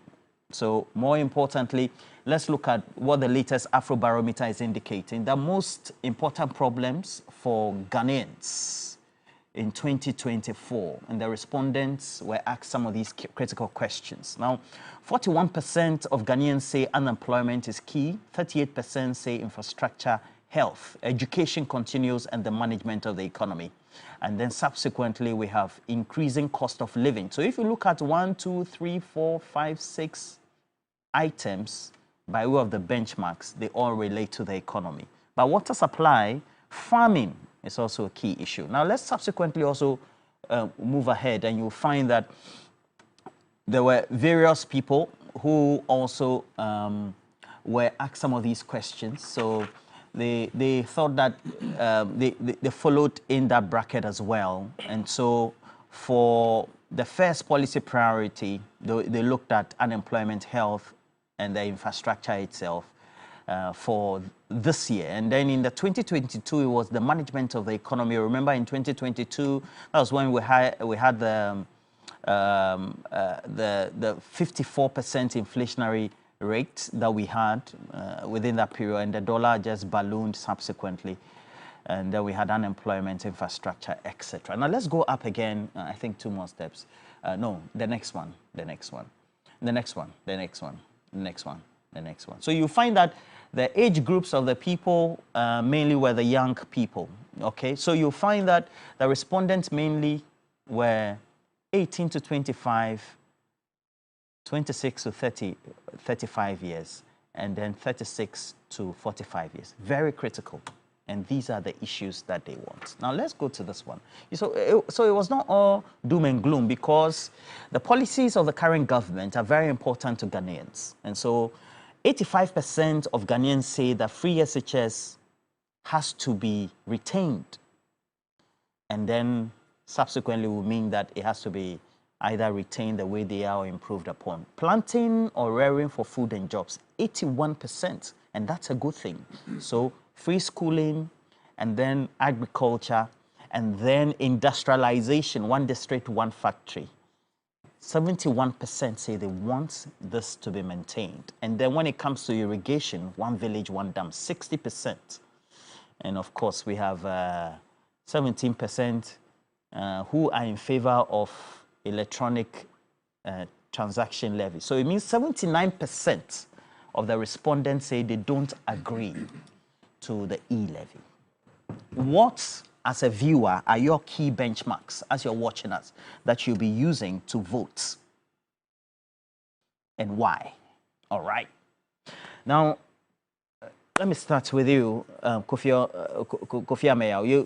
You've taken cognizance of these, and I know that even yesterday, Dr. Mahamudu Bawumia held is a youth connect, a youth interaction countrywide. I'm told 2,000 people were seated in the auditorium, and then even virtually we had more people. 2,000 people. Okay, I'm sorry. No, I mean, I'm talking about. That was what I heard in the news. I also monitored as well, but I didn't. But I heard in the news. Did you see 2,000 people? I saw a lot of the crowd. I saw, to be truthful. Who joined virtually as well? I should be right on that, across the country. Okay. Right. Right. Okay. What do you think, based on your own interactions with Ghanaians, are the key issues that they want you to take a look at going into this election? All right. Thank you very much, Roland, and a very good morning to you and to my good friends here. Please allow me to wish a very special person, a friend, a happy birthday, Frida, a former student of Pentecost University and Univer Secondary School. Frida. Frida Ando, happy birthday to you. May Frida God Ando. continue to bless you. Pentecost University. Because you never wish anybody. This is the first time I wish. That's why I say she's special. That's what I'm talking about. Pentecost University College. Today being her birthday, I wish that God will grant her all her aspirations, and then the rest of her many lives will be filled with prosperity, joy, and then a lot of happiness. But having said that, you're lucky. Having said that, Roland, I think that the CDD report or the Afrobarometer report truly reflects what Ghanaians are expecting going into the 2024 elections. I have gone through it many times, and you asked the question that what are my personal observations as far as my interaction with Ghanaians are concerned. Not just Ghanaians here in Ghana, but Ghanaians also abroad. And broadly, these are the concerns that they are expressing. And when you look at the issues, I think all the 16 key important problems that have been itemized there, you know, more or less directly or indirectly affects the economy, whether it's water supply or corruption or electricity, one way or the other, they affect the economy. But the overwhelming majority are talking about unemployment. And that is why yesterday it was extremely important, because when you look at the demographics, you realize that a lot of the young people are those who are asking for jobs, creation of jobs, especially from the angle of the government. And that is why it was extremely important that the Vice President of the Republic, the flag bearer and the leader of the New Patriotic Party will once again re-engage, because you realize that whilst on his regional tours, he also does these youth connect as well. So he has been engaging with the youth. But yesterday it was extremely important that he remind them of 3 important things. In fact, 4. 1, that this government has demonstrated a lot of commitment as far as its policies, programs are concerned, which are geared towards making sure it creates jobs directly or indirectly for them. And 2, to also remind them that he, His Excellency the Vice President, has a demonstrable record as far as being a Vice President is concerned, because when you look at the history of the Fourth Republic since 1992, he has been the most active and most efficient Vice President we've ever had. And his record is there for us to see. And he has championed over 30 programs. When you read paragraph 60 of his statement at UPSC on February 7, 2024, he indicated and revealed to us what mandate was given to him by His Excellency Nana Addo Dankwa Akufo-Addo. And that mandate was to formalize the economy. And that he has done efficiently, and all Ghanaians attest to that. I'm talking about the mobile money interoperability, the paperless system at the ports, and all the other digital things that you can think of. So for me, it was extremely important. And then the third important thing was to remind them that the alternative is dangerous. That his opponent, or the former president, President John Dramani Mahama, is not somebody they can rely on as far as provision of employment is concerned, because his record indicates that when the youth of this country once again were looking for jobs, sometime in 2012, when he was vying to become the president of this republic. At the time, he was even the caretaker president, and he had been the vice president before. He told them he wasn't a magician to provide them with jobs. Fast forward to 2024, yet again when Ghanaian youth are asking for some form of jobs and something that will really form and shape their future in a better way, he has proposed that he will bring unexplained 24-hour economy policy. Among other things, will be to go to the nightclubs 24 hours, and also to provide them with Nkuko Kitinkiti and Nkuko Kitinkiti. So there was the need for the Vice President to tell the youth of this country that they can rely on him, because he provides the solutions that takes care of their well-being and their future. So when you look at the Afrobarometer's report and what the Vice President did yesterday, it's clearly an indication that he has the bold solutions to ensure that he will be able to address the unemployment situation. In as much as we have provided 2.6 million jobs, there are a lot that needs to be done.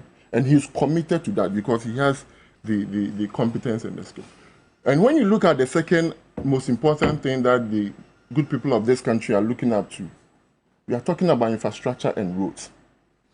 And in the history of this country, if there's any government that has provided more roads, then it is Nana Addo Dankwa Akufo-Addo Bawumia's government. We are talking about 12,830 kilometers of road that has been asphalted, overlaid, rehabilitated, and all that. When we are talking about bridges, this government has done more than any government in the Fourth Republic. I'm talking about infrastructure. In every sector of the economy that demands and requires infrastructure, this government has done more and better than the government of the NDC, especially Mills Mahama and Mahama Pakwese Misata. So clearly, when you look at the critical issue, then you come to health. In the area of health, or the health ecosystem, you realize that this government has built more hospitals than any government in the Fourth Republic. We are not just about hospitals that were abandoned, but those that were started from the scratch and have been completed. We are talking about the Vamed or the Eurojet projects. 9 of them that were abandoned, 6 have been completed as we speak now. His Excellency Nana Addo Dankwa Akufo-Addo has completed over 20 hospitals. We are not talking about even the Agenda 111. Very soon, I'm told that about 30 will be commissioned before the end of the year. We are talking about the drone system that is something we haven't seen before. that provides essential drugs to our rural areas for those who really need, those drugs when, they are faced with one form of emergency or the other. So clearly, when you look at the problems and the challenges facing the good people of this country, you would identify that this government had made provisions and continue to make provisions to address these challenges. But what we are saying is that there are a lot that need to be done. And His Excellency, the Vice President, is committed to consolidate on this gain and ensure that he brings his vision and priority. And these visions and priorities are the ones that will continue to ensure that at the end of the day, we all admit as a people and as a government, but economically, we are not in a better place. Okay? So a lot of things need to be retweaked and tweaked. And that is why he's coming with his tax policies. When you talk about making sure the youth participate in the fourth industrial revolution, he is there to give it to them. We are talking about making sure he makes the business environment friendly.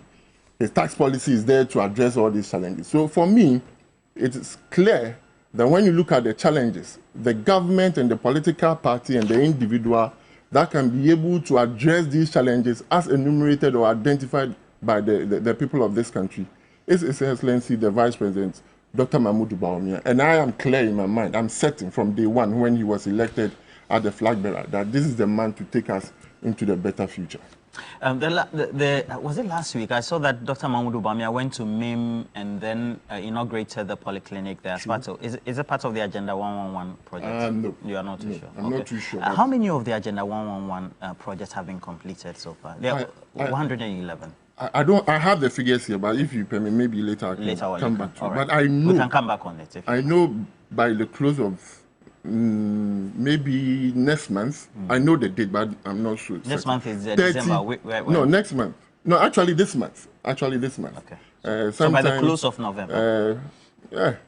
About 30 will be commissioned. Okay, so some have been commissioned, but I mean proper commission. Let me write it down. Just write it down. 30 agenda will be done. So we are doing a lot in these areas that for me have been by close of November.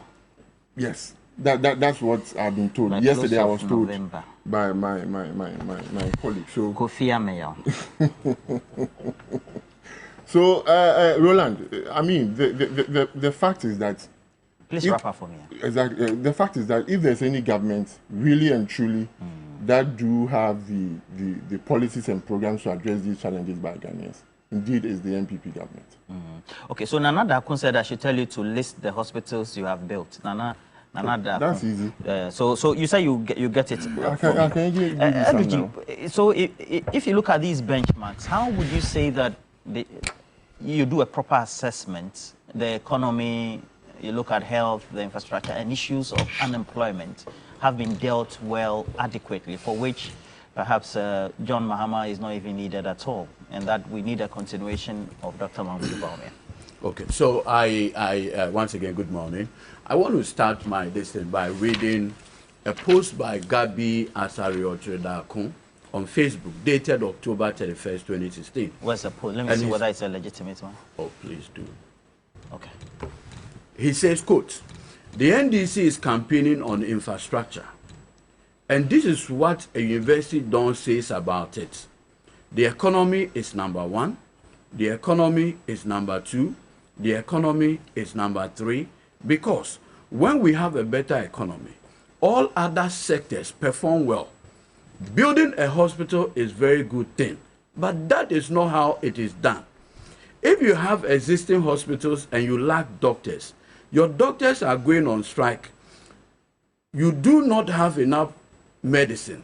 Don't go and build another hospital." Listen to Gabio. Then he said you have to ensure that the existing ones function properly. That is the detail Mahama fails to give. Today, what's your point with this? The point I am making is that the economy. Now the question every household is asking, what's it to say? Simple.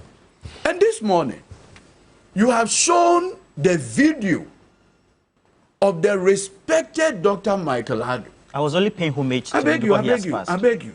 I beg you, please.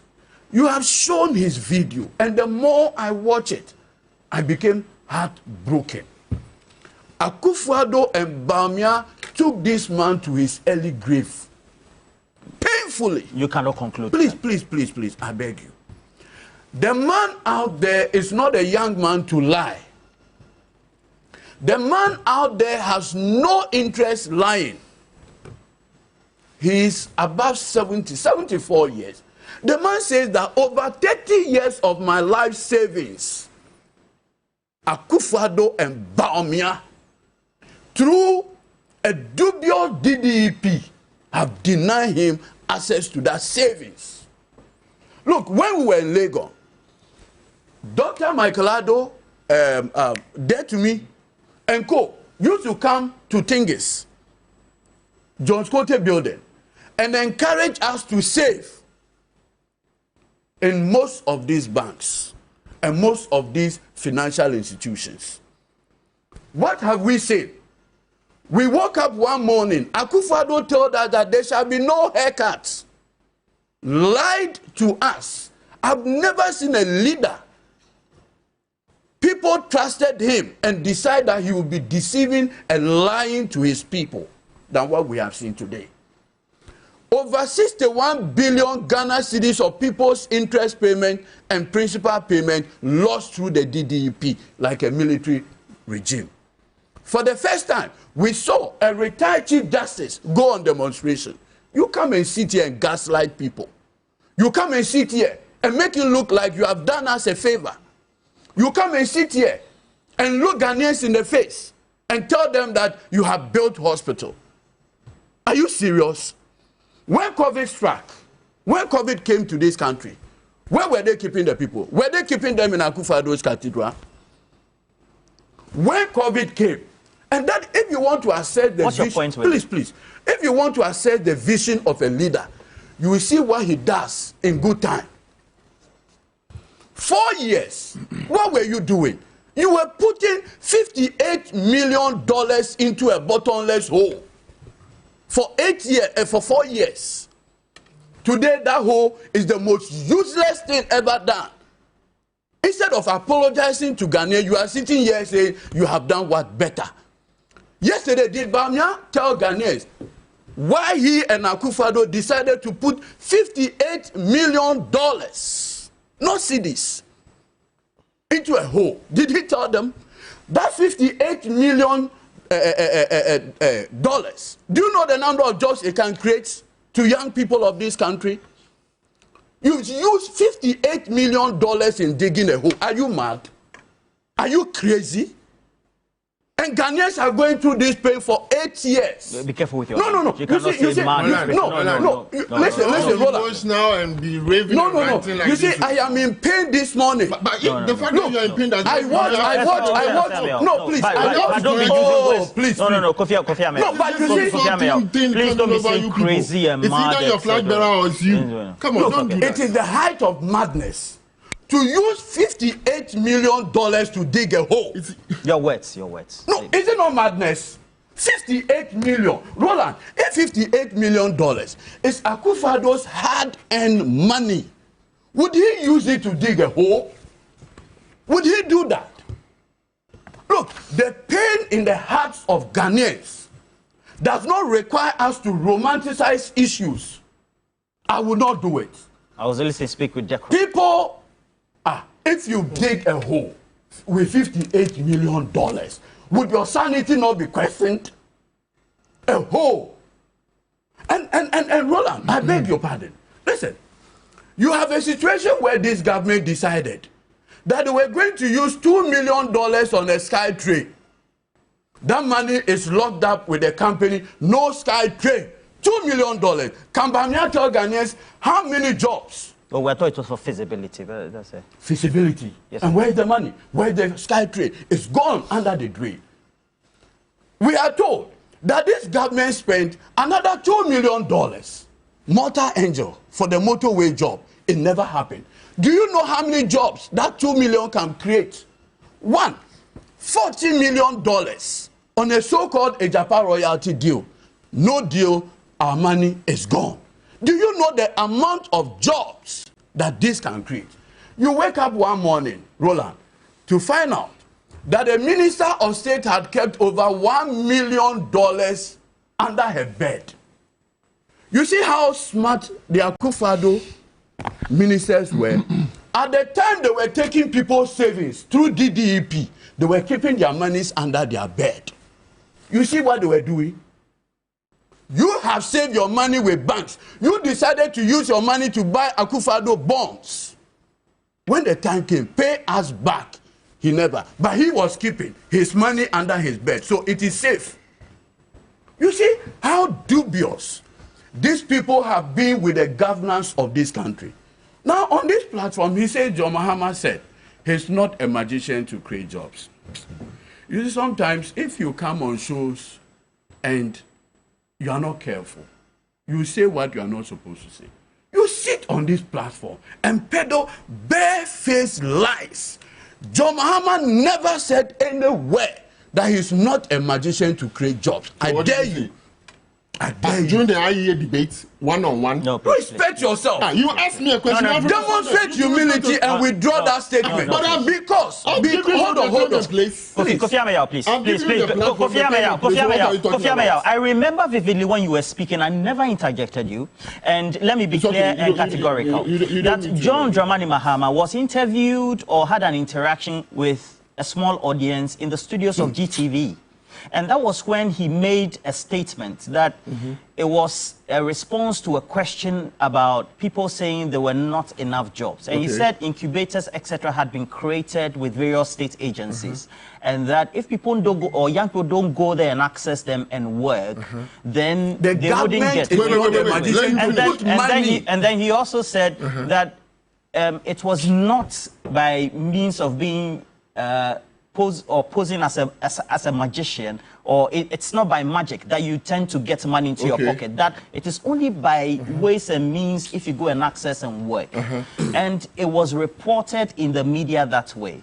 But that was not exactly what he said. We have to be categorical. But I allowed you to go with it because I thought maybe Edward will respond to it. No, it's okay. No, I just wanted to put that into perspective. And let me be categorical. When you were talking, I never interjected. You said so many things, and I think respectfully, it's a bit out of character for you to be doing that. But it's also unfortunate. So please continue. Because when he used words like mad and all that, I told him that it was ungentlemanly. Please continue. You see, let me say this, and I'll repeat. I will be considered a mad person if I dig a hole with $58 million. My family will disown me. They will say, no, Tagbomel Asiu in Ewe. Because for me to go and dig a hole with $58 million, my people will not be proud of me. But you see, that's even aside. This morning, we are being told that Akufo-Addo Bawumia have created more hospitals. When you came to power, the NDC had gone to Parliament and signed 8 hospital projects with VAMED. Parliament approved the loan and everything. You came and delayed the project. Now you call it your project.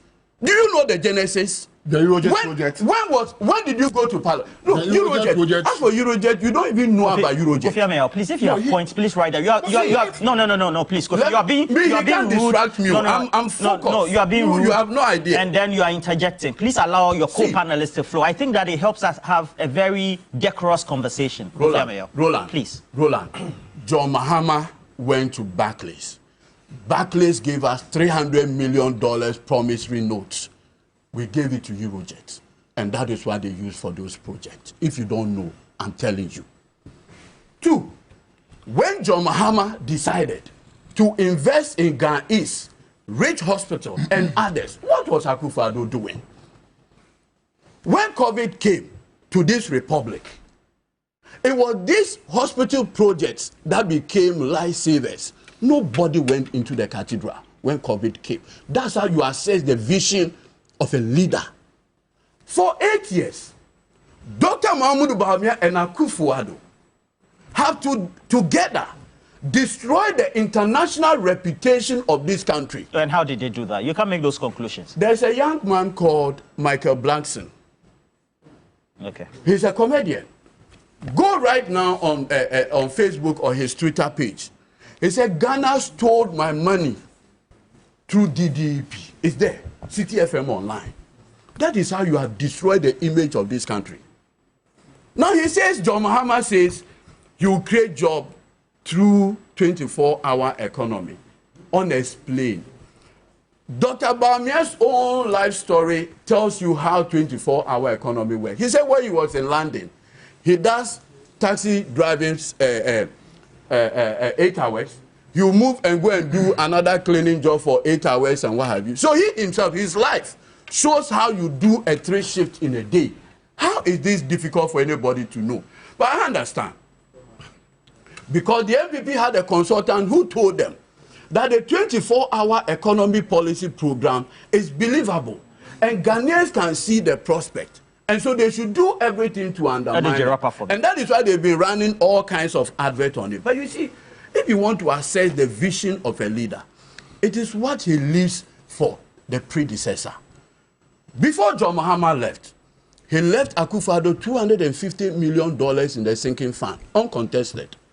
Before he left $274 million in the stabilization fund. In fact, that is the amount we used, $200 million when COVID came. That's a leader. He thinks about tomorrow.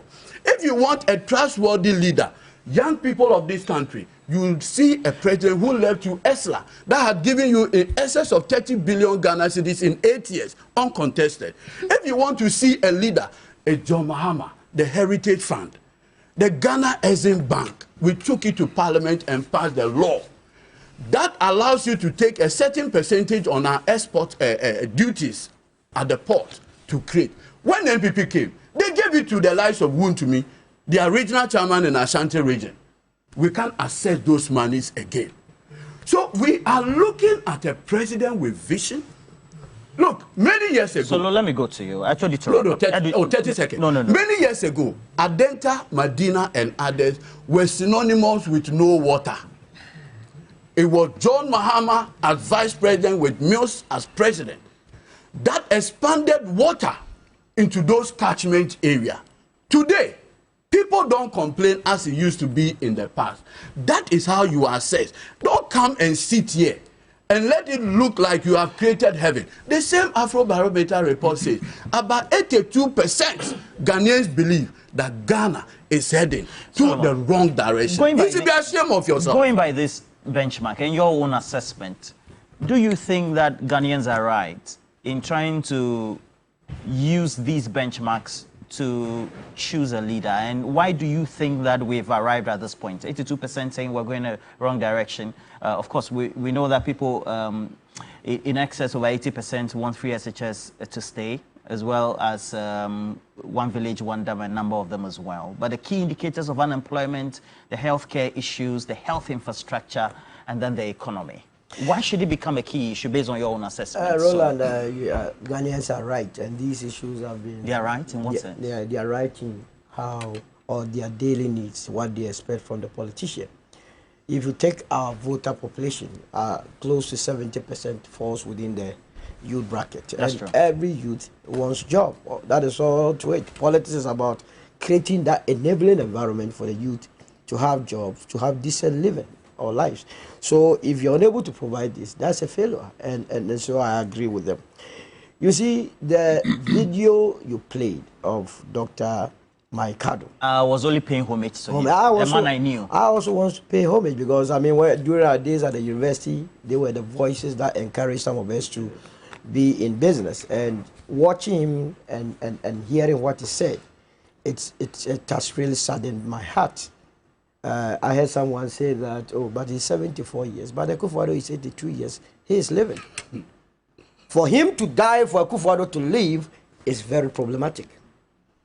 Please, you can't make such statement. It's a factual statement. No, please, you can't make the statement. Look. Please withdraw the statement. Which of the? The statement that for him, what you said.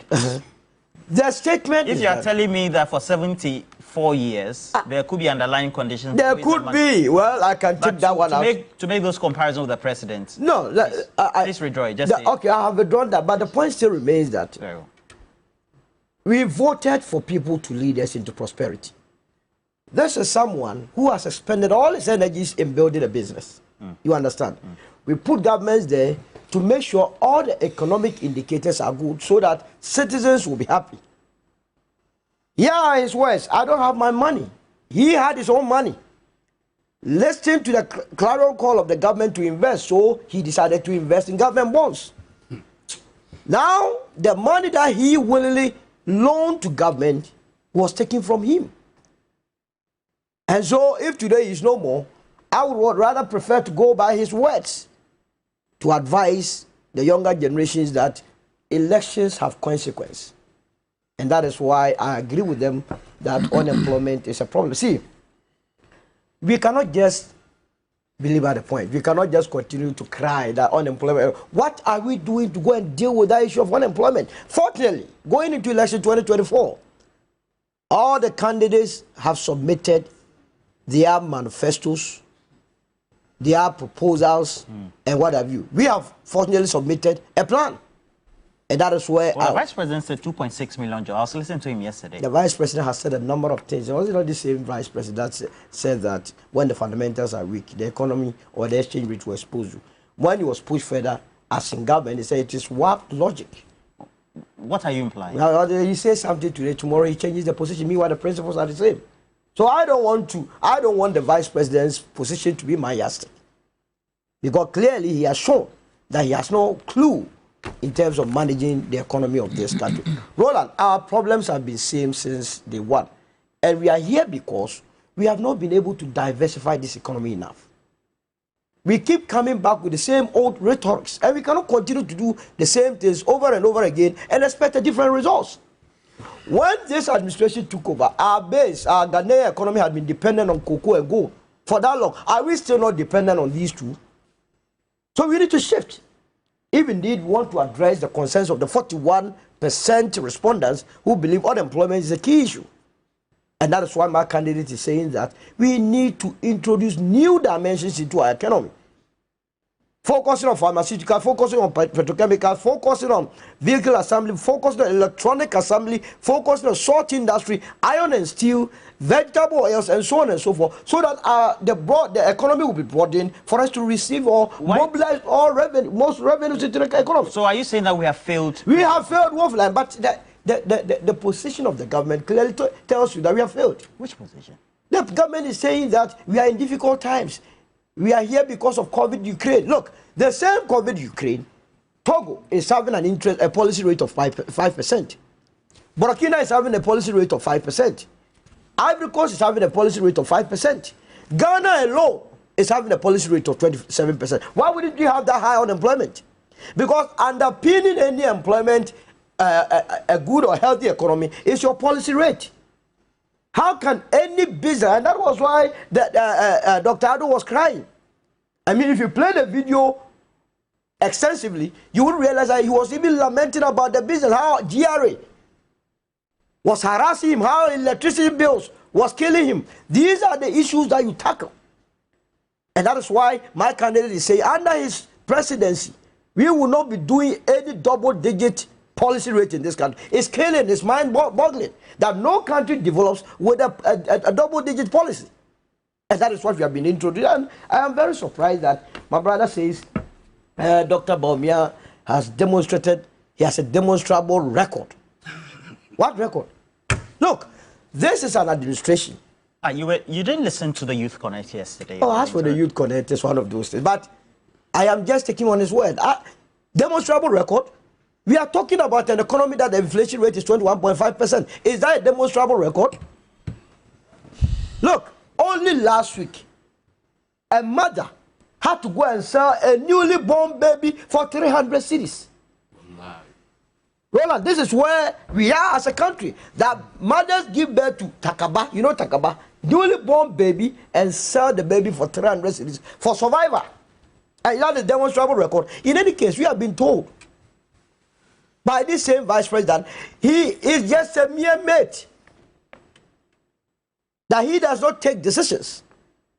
In one breath, he's not part of decision making. In another breath, he has spearheaded a lot of developmental projects. That cannot be. And that is why, Roland, going to vote, we must let voters understand that whatever they intend to do on December 7th has a ramification on how well they do in this country. Which of the policies or plans is going to give you that low interest rate? Which of the policies or plans is going to give you that low inflation? Which of the policies or plans is going to create that enabling environment for the private sector to thrive? We are talking about infrastructure and roads. Carefully crafted and captured in our plan. That the sort of investment mix we are using to tackle our infrastructure position is not right. You cannot collect or mobilize all the tax revenues before you engage on massive road infrastructure. So bring in the private sector to come and help you to develop the infrastructure very fast. This is lacking with this administration. And I'm wondering how anybody can tell us that road construction to the tune of 12,000 kilometers. You know 12,000 kilometers, that is from Accra to Nebraska. And you believe in that? I don't understand. The distance between Accra to Nebraska in the United States of America is 10,084 kilometers. Accra to Nebraska? That is it. United States of America, by road. And they are telling us that they have constructed that, it's even more than that, because they are telling us 12,800 kilometers. Even though that had taken place, the whole of this country must be asphalted. No, the busiest road in Ghana is Accra to Kumasi. I only came back from Kumasi yesterday. Go and see the deplorable nature of that road. From Apeja down to Kumasi is an eyesore. And yet we keep telling us, no, we have to take the people of this country very serious. We are no more interested in figures that do not add up. And the Ghanaian wants to see reality. So I did a Google. The distance between Ghana and USA by road. By road. 11,319 points. Is that what you attribute? That is what I attribute. Well, you Googled before you came. No, but it's all over. Well, even from here to Shanghai, it's not even up to 12,000 kilometers. When they are giving you figures, they don't even think about the implication of it. They just put it out there and run with it, and everyone goes with it. It cannot be. So look, before I come to Kofi, why do you think all the complaints you're making about the failure of the key sectors of the economy have come about? Why do you think we've failed in those areas, if that is your claim? No, because honestly, there are a lot of people in positions that should not be there.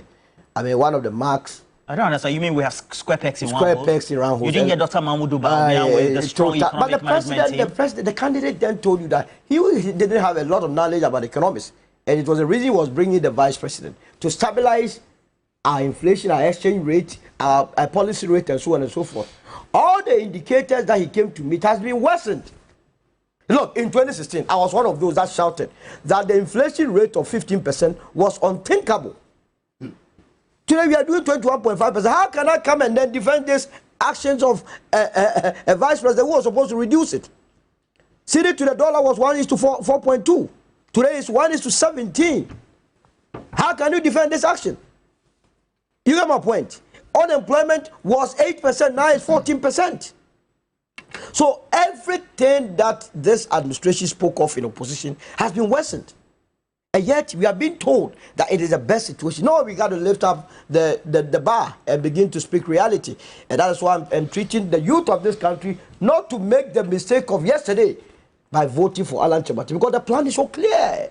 Straight to the point. It is this that will take you out of... The GTP is so clear. It's a Bible? It's a Bible. For developing the next 4 years? Absolutely. Kofi, looking at this, what then is the plan to make sure that we improve on the economy, health, healthcare infrastructure, unemployment, etc.? Before I address that particular question, it's important to put this on record. I mean, I've watched these shows from afar, and I've seen banter between two communicators or representatives of the political parties, when especially the NDC, engage in some raving and ranting. I'm not that. I won't do that. I won't engage in that. Please let temper speak. No. My temper is, I'm calm. But what is unconscionable is the fact that Ghana, we spent $16 billion on excess capacity charges. Okay? What that means is that we have the machines there, they are not using it, and yet we are supposed to be paying. almost every year. We've been paying 1 billion since 2017. I don't understand you. Are you saying that us having IPPs producing power or engaging IPPs to produce power is wrong? We are talking about excess capacity charges. Actually, I'm making my point. I'm entitled to make my point, don't I? And I'm saying that capacity that are not in use, we are not using it, but yet we are supposed to pay as a result of the power purchasing agreement that we went into under John Dramani Mahama. And Ghana is paying almost $1 billion every single year. Is that not unquestionable? And you won't rave and rant about that? Okay? You see, my brother Solo, I showed you an article. And I was hoping that... So I asked you a question. Are you saying having more power generation capacity is wrong? I'm talking about excess capacity. I'm not talking about that. Okay, Ghana Energy Commission's report give room for about 13% of. But we went into an 32 purchasing power agreements. A lot of them excess capacity charges. And Ghanaians are paying for it even though we are not using it. That one there.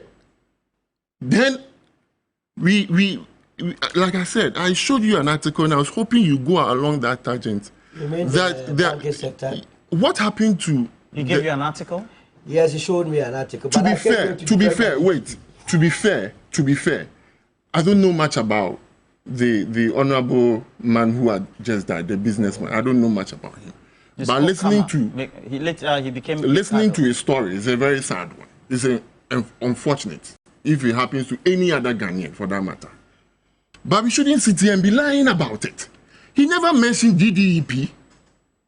He said the financial sector cleanup affected his savings. That's what he said. I have the article here. Yeah, he said financial sector. He said the banking sector. But Edu just sat here and talked about the DDEP. It has nothing to do with... Is it your assumption that he never invested in government instruments? I'm talking about what he has said and what Eduji has sat here to say. And they are not the same. And he also repeated same. That's not the case. No, I never attacked on it. Okay? So for me, these things, we need to stop. Okay? The Ghanaian people will vote for any political party, not based on sensationalization and sentiment and emotions and ranting and raving. The real issues are there. There has been a survey. Address those concerns. Okay? You talk about money that has been spent. We spent 9 billion Ghana cedis. Okay? We gave it to banking institutions, and some of them used that money for galamsey, bought personal cars for themselves. Now we have an individual who has been in prison as a result of misusing that 9 billion that was given to him. I don't understand. You mean that the Bank of attempt... Let me make it clear. I don't understand. So my rebuttal question is, are you saying that the Bank of Ghana's own policy of giving help, financial help, to banks that are distressed is equated to the 25 billion that has been spent on the banking sector? I'm making the point in reference or in rebuttal to what Eduji was raving and ranting about, that the government has sunk in 50 million into $58 million. And then he used certain words, which I can't do that here. Because of the respect I have for himself, his political party, and his candidate. I won't denigrate him for no other reason. Because if he's my father or uncle, I'll be so proud of him. In spite of the fact that I disagree with his policies. But I'm also saying that 9 billion of our money were sunk into areas that we did not recoup. So if you are raving and ranting... 9 billion was sunk where? Please be specific. Into our banking sector. You mean the financial support that the Bank of Ghana has... What happened to it? No, please. You mean the financial support that the Bank of Ghana by way of policy... Under John Dramani Mahama. If you take a look at the act that also establishes it... And what happened to it? No, are you saying... Are you equating that to the monies or the efforts to make sure that we do the banking sector cleanup? And then how much has been spent? In excess of over 20 billion. Is that what you're saying? I am asking you that the amount of money, not just you tell me. I'm making a point that the 9 billion that was used to salvage these banks, was it done properly?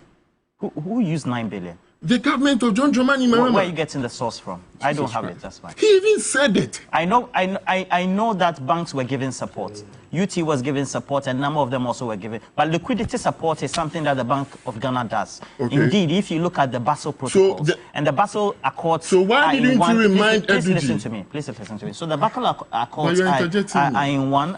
No, I'm also trying to make a premise and then I'll ask a question. So the Basel Accords are in 3. We have 1, 2, and 3. And if you take a particular look at the Basel Protocols, it enjoins central banks across the world, just like the Bank of Ghana is doing, to give liquidity support to banks. Are you saying that the Bank of Ghana, in its own right and assessment, giving liquidity support to banks is wrong?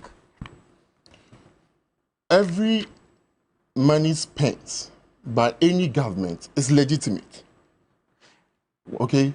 The Bank of Ghana. Approved by Parliament, approved by any institution, approved by any act or law is legitimate. But sometimes we do not realize the intended goal for which they have been used for. And that is the reason why today Ghanaians are asking what we have done with the $58 million as far as the cathedral construction is concerned. I'm also asking a relevant question, that when legitimately we gave money to the banking institutions in an attempt to survey them, what happened to it?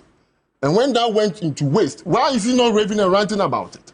But that's not the point. You see, again, my point is that we need a leader who will be able to really and truly bring us back to where we used to be, but for what happened to the globe, the world. I'm talking about a global pandemic, COVID-19.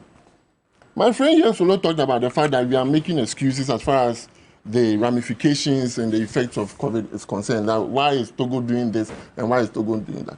You refuse to pay attention to the fact that their economy is anchored on euro. Their central bank is in France. They have a common currency. So our economy cannot be the same as their economy. The economy... I don't understand. I don't understand. What did I say before? Please, during the 2014 lectures that were convened by Dr. Mahamudu Bawumia, if I remember vividly, on the campus of the Central University, he categorically compared our economy and even referred to Cote d'Ivoire and the rest as our neighbors, that they were even doing better than us. That's what he said. But are you saying that those comparisons don't I'm matter confused today? Why you brought that, because the point I'm making, you haven't contested that. Is it true that the economies of these countries that he mentioned are anchored on the Central Bank of France? Is it not true? And that they have a common currency and that their economy cannot be the same as our economy? Is it not true? That's a fact. Okay, so for me as a young person, I am looking into a leader that will give us solutions. And I am convinced in my bones, looking at the track record of John Dramani Mahama, for me as youth of this country, President Mahama is a clear and present danger to our future. Because his policies are not in sync with what we want. His policies do not align with our aspirations, because whilst we are entering into the fourth industrial revolution, he's talking about Nkukobo Nketenkete to the extent that he doesn't even understand digitalization and will go out there and insult the Ghana people that they need kinky and fish and not digitalization. Who doesn't understand digitalization? The former president. Are you saying how do you tell me who brought No, digitalization to Ghana? I've never sat anywhere to say that. Dr. Bawumia has never also said that. But we also have the same the former president telling us that, okay, why have you abandoned the economy and now you are championing digitalization? When he doesn't know there's a nexus between digitalization and economy. So for me, clearly, the leader who has demonstrated that indeed he can be able to solve our many challenges is Dr. Mahamudu Bawumia with his policies, having listened to him and that of the former president John Dramani Mahama. You see, today... Just say you have no case. Today, Dr. Bawumia's record, his scorecard, is inflation 21%. It rose to 54. It has never happened since 1992. That is your record. Unemployment of 14%. Under John Mahama, it was 8%. It has never happened. Public debt from 120 billion to 765 billion. It had never happened. Do you know that by 2016, if you were a Ghanaian, your share of our public debt was 3,700. Today, Your share of our public debt is 25,000. It has never happened. The exchange rate, you recall, Bawumia, when in doubt, observe the exchange rate. And that when the fundamentals, if you are a Boso kind spare parts dealer, in 2016, if you had 1 million Ghana cedis, it gave you $250,000. So when you go, you can bring so many containers. Today, the same 1 million Ghana cedi gives you only $70,000. Shameful. That is your dubious record. Now you talk about what? That Bawumia, in one breath, we are told Bawumia is a mate. In another breath, we are told that he's the one who has done everything. You see, well, the position is that he doesn't have direct power. No, so the man you claim does not have direct power. It means everything has been done by Akufo-Addo in one breath. In another breath, he has championed 33 policies. Now, what is the result, the net result of the 33 policies? Exchange rate of 17 Ghana cedis to $1. That is all the 33 policies put together. The result is what we have today. But you see, we are having to entertain and tolerate this level of incompetence and thievery. Last week I said on this platform, when you have a government, listen carefully, when you have a government that can spend 500 million Ghana cedis out of gift miss, this is a government that is seeking to hide. But this morning my brother says that they have spent 25 billion on banking sector cleanup. Another wickedness. And the banking sector cleanup will be investigated. Do you know why? You claim that the banks needed 9 billion Ghana cedis to be on their, feet. Then you ended up, so that was the problem, 9 billion. Now you ended up spending 25 billion to solve a 9 billion problem. You are clueless and wicked. They stole the money. We investigate it. How do you come by those conclusions? How do you spend 25 to solve a 9 billion problem? Would you do that? I know you. You are level-headed. Would you do that? A 9 billion problem. The central bank, that's the point. No, so that's one. He says, we have been doing 16 billion on excess capacity. Please, when people give you this kind of information, for your own personal credibility, interrogate it. Bawumia went to the Pentecost Convention Center and said, we have spent 17 billion on excess capacity. So we decided to interrogate it. 600 million of that money, listen carefully, $600 million Ghana cedis of that money was given to a company called Stratcom for supplying power to the independent power producers, LCOs, light crude. Now, if you are not generating the power, on what basis did you supply fuel to be paid 600 million? That's one side. So he asked Mr. Speaker that let finance minister come and tell us from 2017 to 2020 how much we have spent on excess capacity. It's not even up to 1 billion in 4 years. Now, when we saw the numbers, we realized that it was actually not excess capacity, but actually power produced and sold, because they were paying Ameri, they paid AXA, they paid Car Power, and the ones producing the power then. So that's a bare-faced lies. You have never spent that money on excess capacity. Stop lying to yourself. And you see the most dangerous thing that can happen to a man, when he believes his own lies. Meaning what? What do you mean by when he believes it? You've never spent 16 billion on excess capacity. The money you spent is not even up to $1 billion on excess capacity. In any case, how do you call it excess capacity when the person had produced the power and sold it to you and you have used? Excess capacity simply means that the power plants can work, but for one reason or the other, you are not able to supply the power. But because you have take or pay agreement, you still have to pay. As we speak, Akufo-Addo, when he came, the Tema LNG project, you signed it, and there is a take or pay in it. So please, when they give you this kind of information, now Bawumia says, and I'll conclude on this, yesterday, he told the young people of this country that he has the capacity to protect the public purse. The same lies his boss told us on the 7th of January 2017. Do you know what the record has been?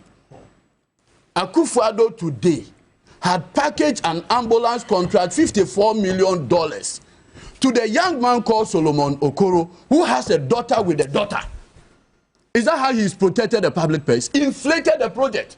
Today, as we speak, Bawumia, who is promising that he will protect the public purse, his brother, who he said one mother, one father with, whose company, Resource Assets Company Limited, has been the beneficiary of over 200 million Ghana cedis of public through sole sourcing. Through sole sourcing. Sole sourcing that Bawumia and Akufo-Addo demonize in opposition. That is their lifestyle. So the young people of this country, and I'll conclude on this, if you believe these scammers, the disruption to the Ghanaian economy in the past 8 years is what they will visit on you. The NDC, we have said clearly, we have solid project, Women Development Bank, and the women of Ghana are buying it into it. They believe it's doable, it can be done, and we are encouraged. When John Mahama, look, I've been in the coastal community. Yes, I've been in the coastal community. Do you know that at an outboard motor that used to cost 3,700 in 2016, it's now costing 38,000 cedis? You have caused this level of distraction. Instead of being humble and apologize, you are here. In conclusion, first of all, let me the benchmarks for voters. Say, what should they be looking at? I mean, if you have a problem with using Togo and Ivory Coast, I'd rather extend it to Botswana and Rwanda. That their policy rates are far below what we do in Botswana. Is doing 2.5%. Rwanda is doing 7%. They all went through the COVID. That your man that went to Yale and Harvard came and spoke extensively without providing any solution. Roland, my message to the youth of this country: this election is about their future, and for them to have a secure future it means to get a decent employment. You can only create an employment, decent one as such, in this country when you have a government that will focus on the private sector. And the private sector can only thrive when all the indicators are down. Inflation is down, policy rate is down, all the other cost elements that enables business to thrive is down. My candidate, Alan, is promising the lowest tax regime in the ECOWAS sub-region given the opportunity. We intend to abolish the 2% levy, import levy. We intend to abolish the COVID-19. It's not interesting that we no longer have COVID, yet we are paying for COVID. We intend to have a free duty on spare parts within the first 2 years of Alan's administration. And on top of that, businesses must understand that we are bringing the Traders Bank that will offer very low interest rate to businesses so that they can thrive. And also weed out corruption. All these things we are hearing is about corruption. How can you go and sing $58 million and tell me that you did the work of God? God has to punish people for saying that they invested $58 million into a useless project. In all these, it is about the personality involved, the character that is leading. A persona like Alan Martin, who is not corrupt, is the one that can lead you to that destination. A character like Alan Chamati, who has brought in the Africa Continental Free Trade, telling you that under his presidency, business will boom, is the one that you must trust. A character like Alan Chamati that is promising you that for so long we have not had shipping line in this country. He will bring you shipping line. You bring the blaster line. Because you cannot have after operate efficiently when you don't have maritime transport. Absolutely, and the same thing with airlines. And these are all very feasible and doable. GTP. The GTP is your Bible. Your Bible. You have to go through it. People, it's a plan. First of all, it's a plan, and there is no doubt that if the youth of this country are looking up to a president who offer them that job, then there is none than Alan Chamati. Let me also thank all those that took part in the walk. You remember this weekend we had a mammoth walk, and it was so beautiful. You want another time? So thank you very much. I have this one. Let me read a couple of them. Let me give you your. I disagree with what you say. How can you have balance against you? You came and spend your time. My Kofi Aflu says, please ask Kofi Amayao to list the 30 completed Agenda 111 hospitals and where they are currently located. He says he has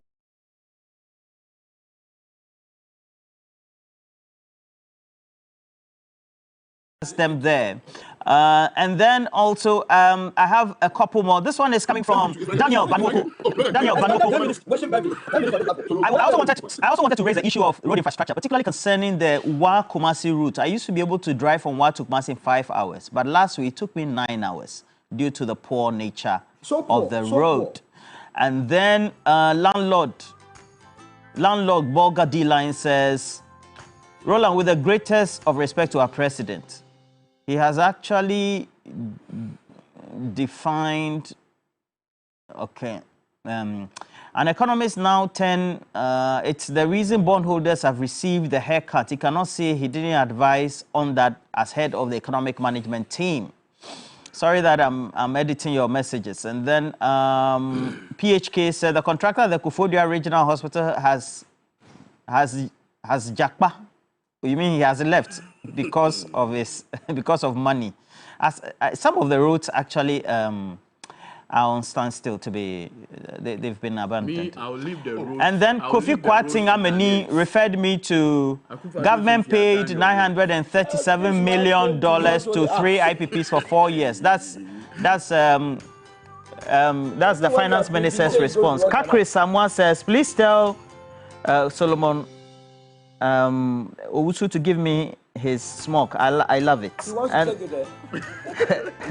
And then Umar Farouk says, what track record is Mr. Mayal talking about? The MPP, let me read the last one. The MPP have failed as a leadership. Kwesi Mensah says he knows you in the US, apparently. Did you used to appear somewhere at One Corner, DC? Something was hosted by Sankofa Radio. Is that Sankofa Radio? You used to appear there. And so you have run to Ghana. No, but I think he's doing party work also. So let me just read this one from Zach. People saying, why do I read Zach's comments? Why did Solomon also decide to skip Nigeria's policy rate of 27.25% and resorted to mentioning Francophone countries? Skip that? What? Nigeria's and so Solomon Owusu has given. Thank you so much. Kofi Ameyao says we have a Kontombra, Bogoso, Elubo, Mpoho, Nsawom, Wasadunkwao, Swame, Chedie, is it Chedie, Drobonso. We have Manson Kwanta. We have Meme. I saw Meme last week. Meme. But they have hospital. All right, so Dewa Chop Money is always available for you. Make sure that you use a short code. You get to win 20 times your stake, 40 times your stake, and then 400 times your stake. And then just in case you want to get all the interaction, you can also do online dewa-nla.com, get the latest update, and you get all the draws. It's 10 a.m. this morning. We have 6 p.m. and then 7 a.m. also, 7 p.m. as well. Where? The understanding is that it's not committed. The piece.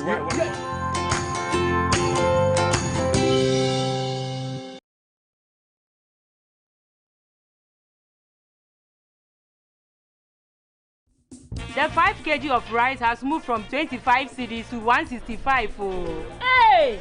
Boss, cement moved from 24 cedis to 105 cedis now. Hey! The kenke is 5 cedis. The fish, I have 10, 15, and 20 cedis. Which one do you want? Hey! Stop the A. Hey! Vote for change. Vote for John Mahama and the NDC. I'm a Ghanaian, and I love luxury accredited faith, and I love democracy. December 7th, Ghana is voting. Only peace. Peace, I give it to you all. I love Ghana. Peaceful election before, during, and after. One Ghana. Peace. Peace to everybody. One Ghana. Ghana Bakumpe. This message brought to you from the luxury accredited faith. Champion. Santex and Crown Paints. Excellent paint that is resistant to peeling, mold, algae, and fungus. It comes in a wide range of colors with high opacity, high spread rate, and dries fast with no afterpaint stench. Santex and Crown Paints are distributed by Bamson Company Limited. Locate us at Sickens House, Old Fatima Road, South Industrial Area, Accra, or any of our branches in Atabraka, East Legon, Tema, and Adum in Kumasi. Call or WhatsApp us on 0573839640. Santex and Crown Paint. It's not just paint, it's personal. Want a free bets? You might follow these steps. You can join 1xBet app. Confirm your participation. You can bet on the correct match score. You can get a free bet every week. 1x free bet. Active bonuses for active players.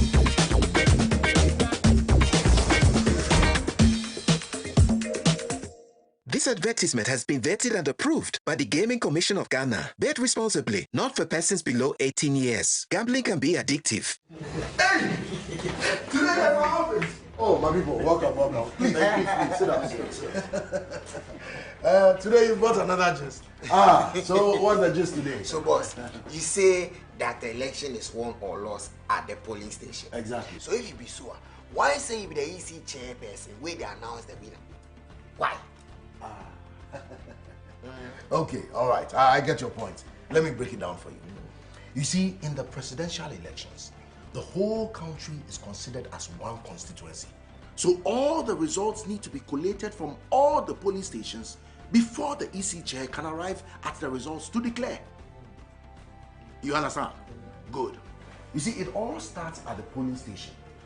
Pink sheets with results at the polling station are forwarded to the constituency collation center. Here, the results from all the polling stations are collated and the constituency results are declared. The results are then posted right there at the center. So at the regional collation center, the results from all the constituencies within the region are collated and the regional winner is declared. The results are then posted at the center. This process belongs, Papa.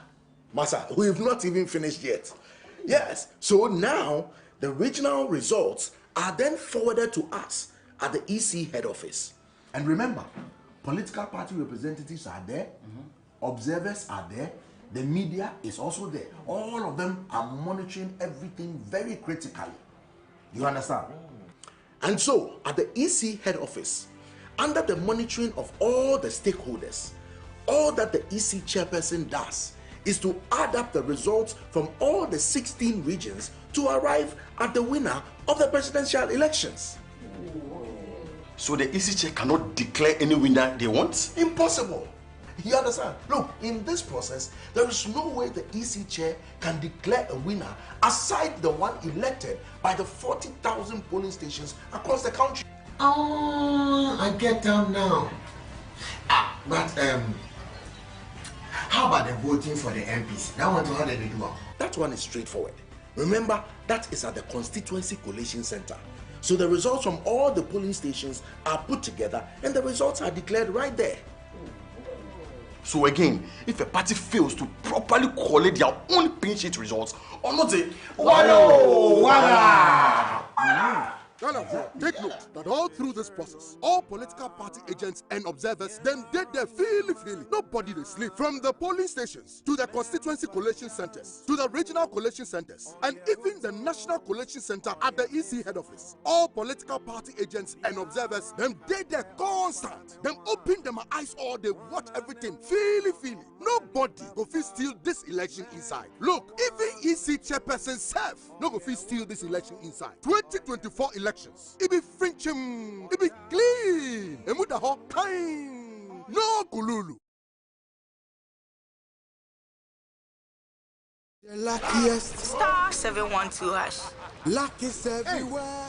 8K. Hey, you can get 8K. Get that packing from your book, man. Hey, wait. You can put it on his tab. This is my man. Good luck. Hey, we'll deal with you. We are star 712. I'm on dialing the magic numbers. Star 712. Now welcome to the luckiest. And I'm with me at home ticket. You can buy for yourself or your loved one.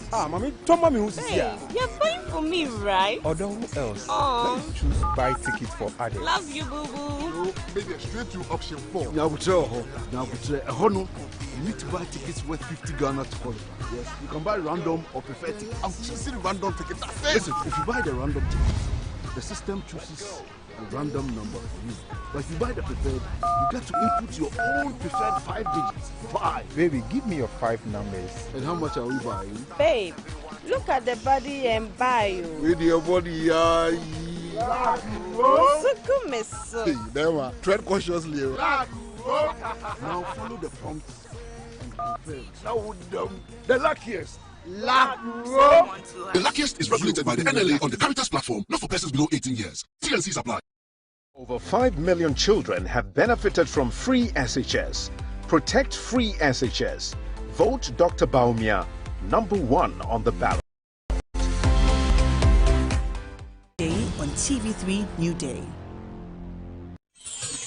Thursday, November 7, get ready to party like never before. An old school night you won't forget. It's the Onia Throwback Party, bringing you the best of hip life and high life. Live band pumping out the classics, cocktail corner to keep the drinks flowing, barbecue and small chops to refuel the body, and live performances from the legends themselves. Kofinti, KK Fusu, Aketeche, Tiny, Joe Frazier. Where? Happening live at the Bayview Village Atomic Roundabout from 8 p.m. For tickets or table reservations, call 0243-868184 or dial *713*14# to book or pick it up at the gate for a cool 50 Ghana cedis. So get your tickets, call your friends, and let's relive the best of the old school at the Onia Throwback Party. See you on Thursday, November 7 at Bayview. The Onia Throwback Party is brought to you by Obuas.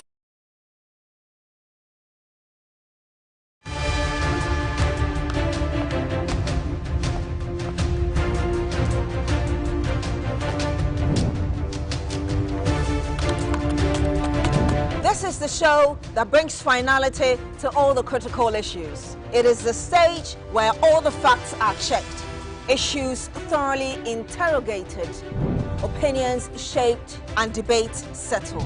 But over here, we do more than just talk. We resolve problems. We hold those in power accountable.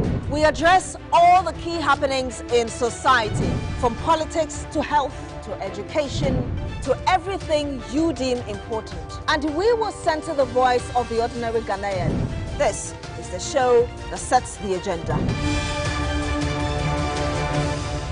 Agenda shows Mondays at 9 p.m. on TV3. TV3, first in news.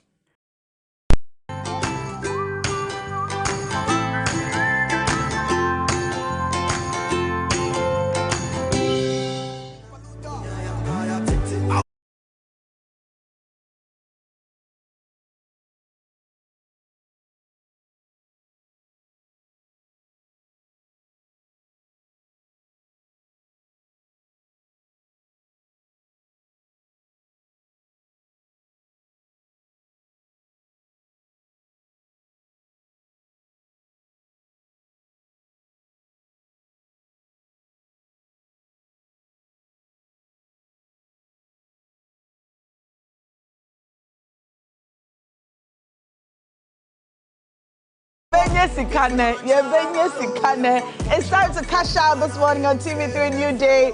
If you haven't dialed *439#, I wonder what you're waiting for. Keyboard now, Fiziana. Dial *439# now and win 1,000 Ghana cedis to balance, a few things in your life this morning. *439#. That's the number to dial if you want to win big on cash out this morning on TV3 New Day. So you dial *439#, you select option 2 if you are a Telecel or MTN subscriber. It's only for Telecel and MTN subscribers. Only. And Roland says you should play 25 times so you can win big. Win big. I've got 4,000 Ghana cedis to give you. 4,000 Ghana cedis. To give you this morning. So dial *439# and win. Yebenya sikane, yebenya sikachina, yebenya oba sima ne natina. All right, as you cash out, we're bringing you sports this morning. Up next is sports on TV3 New Day.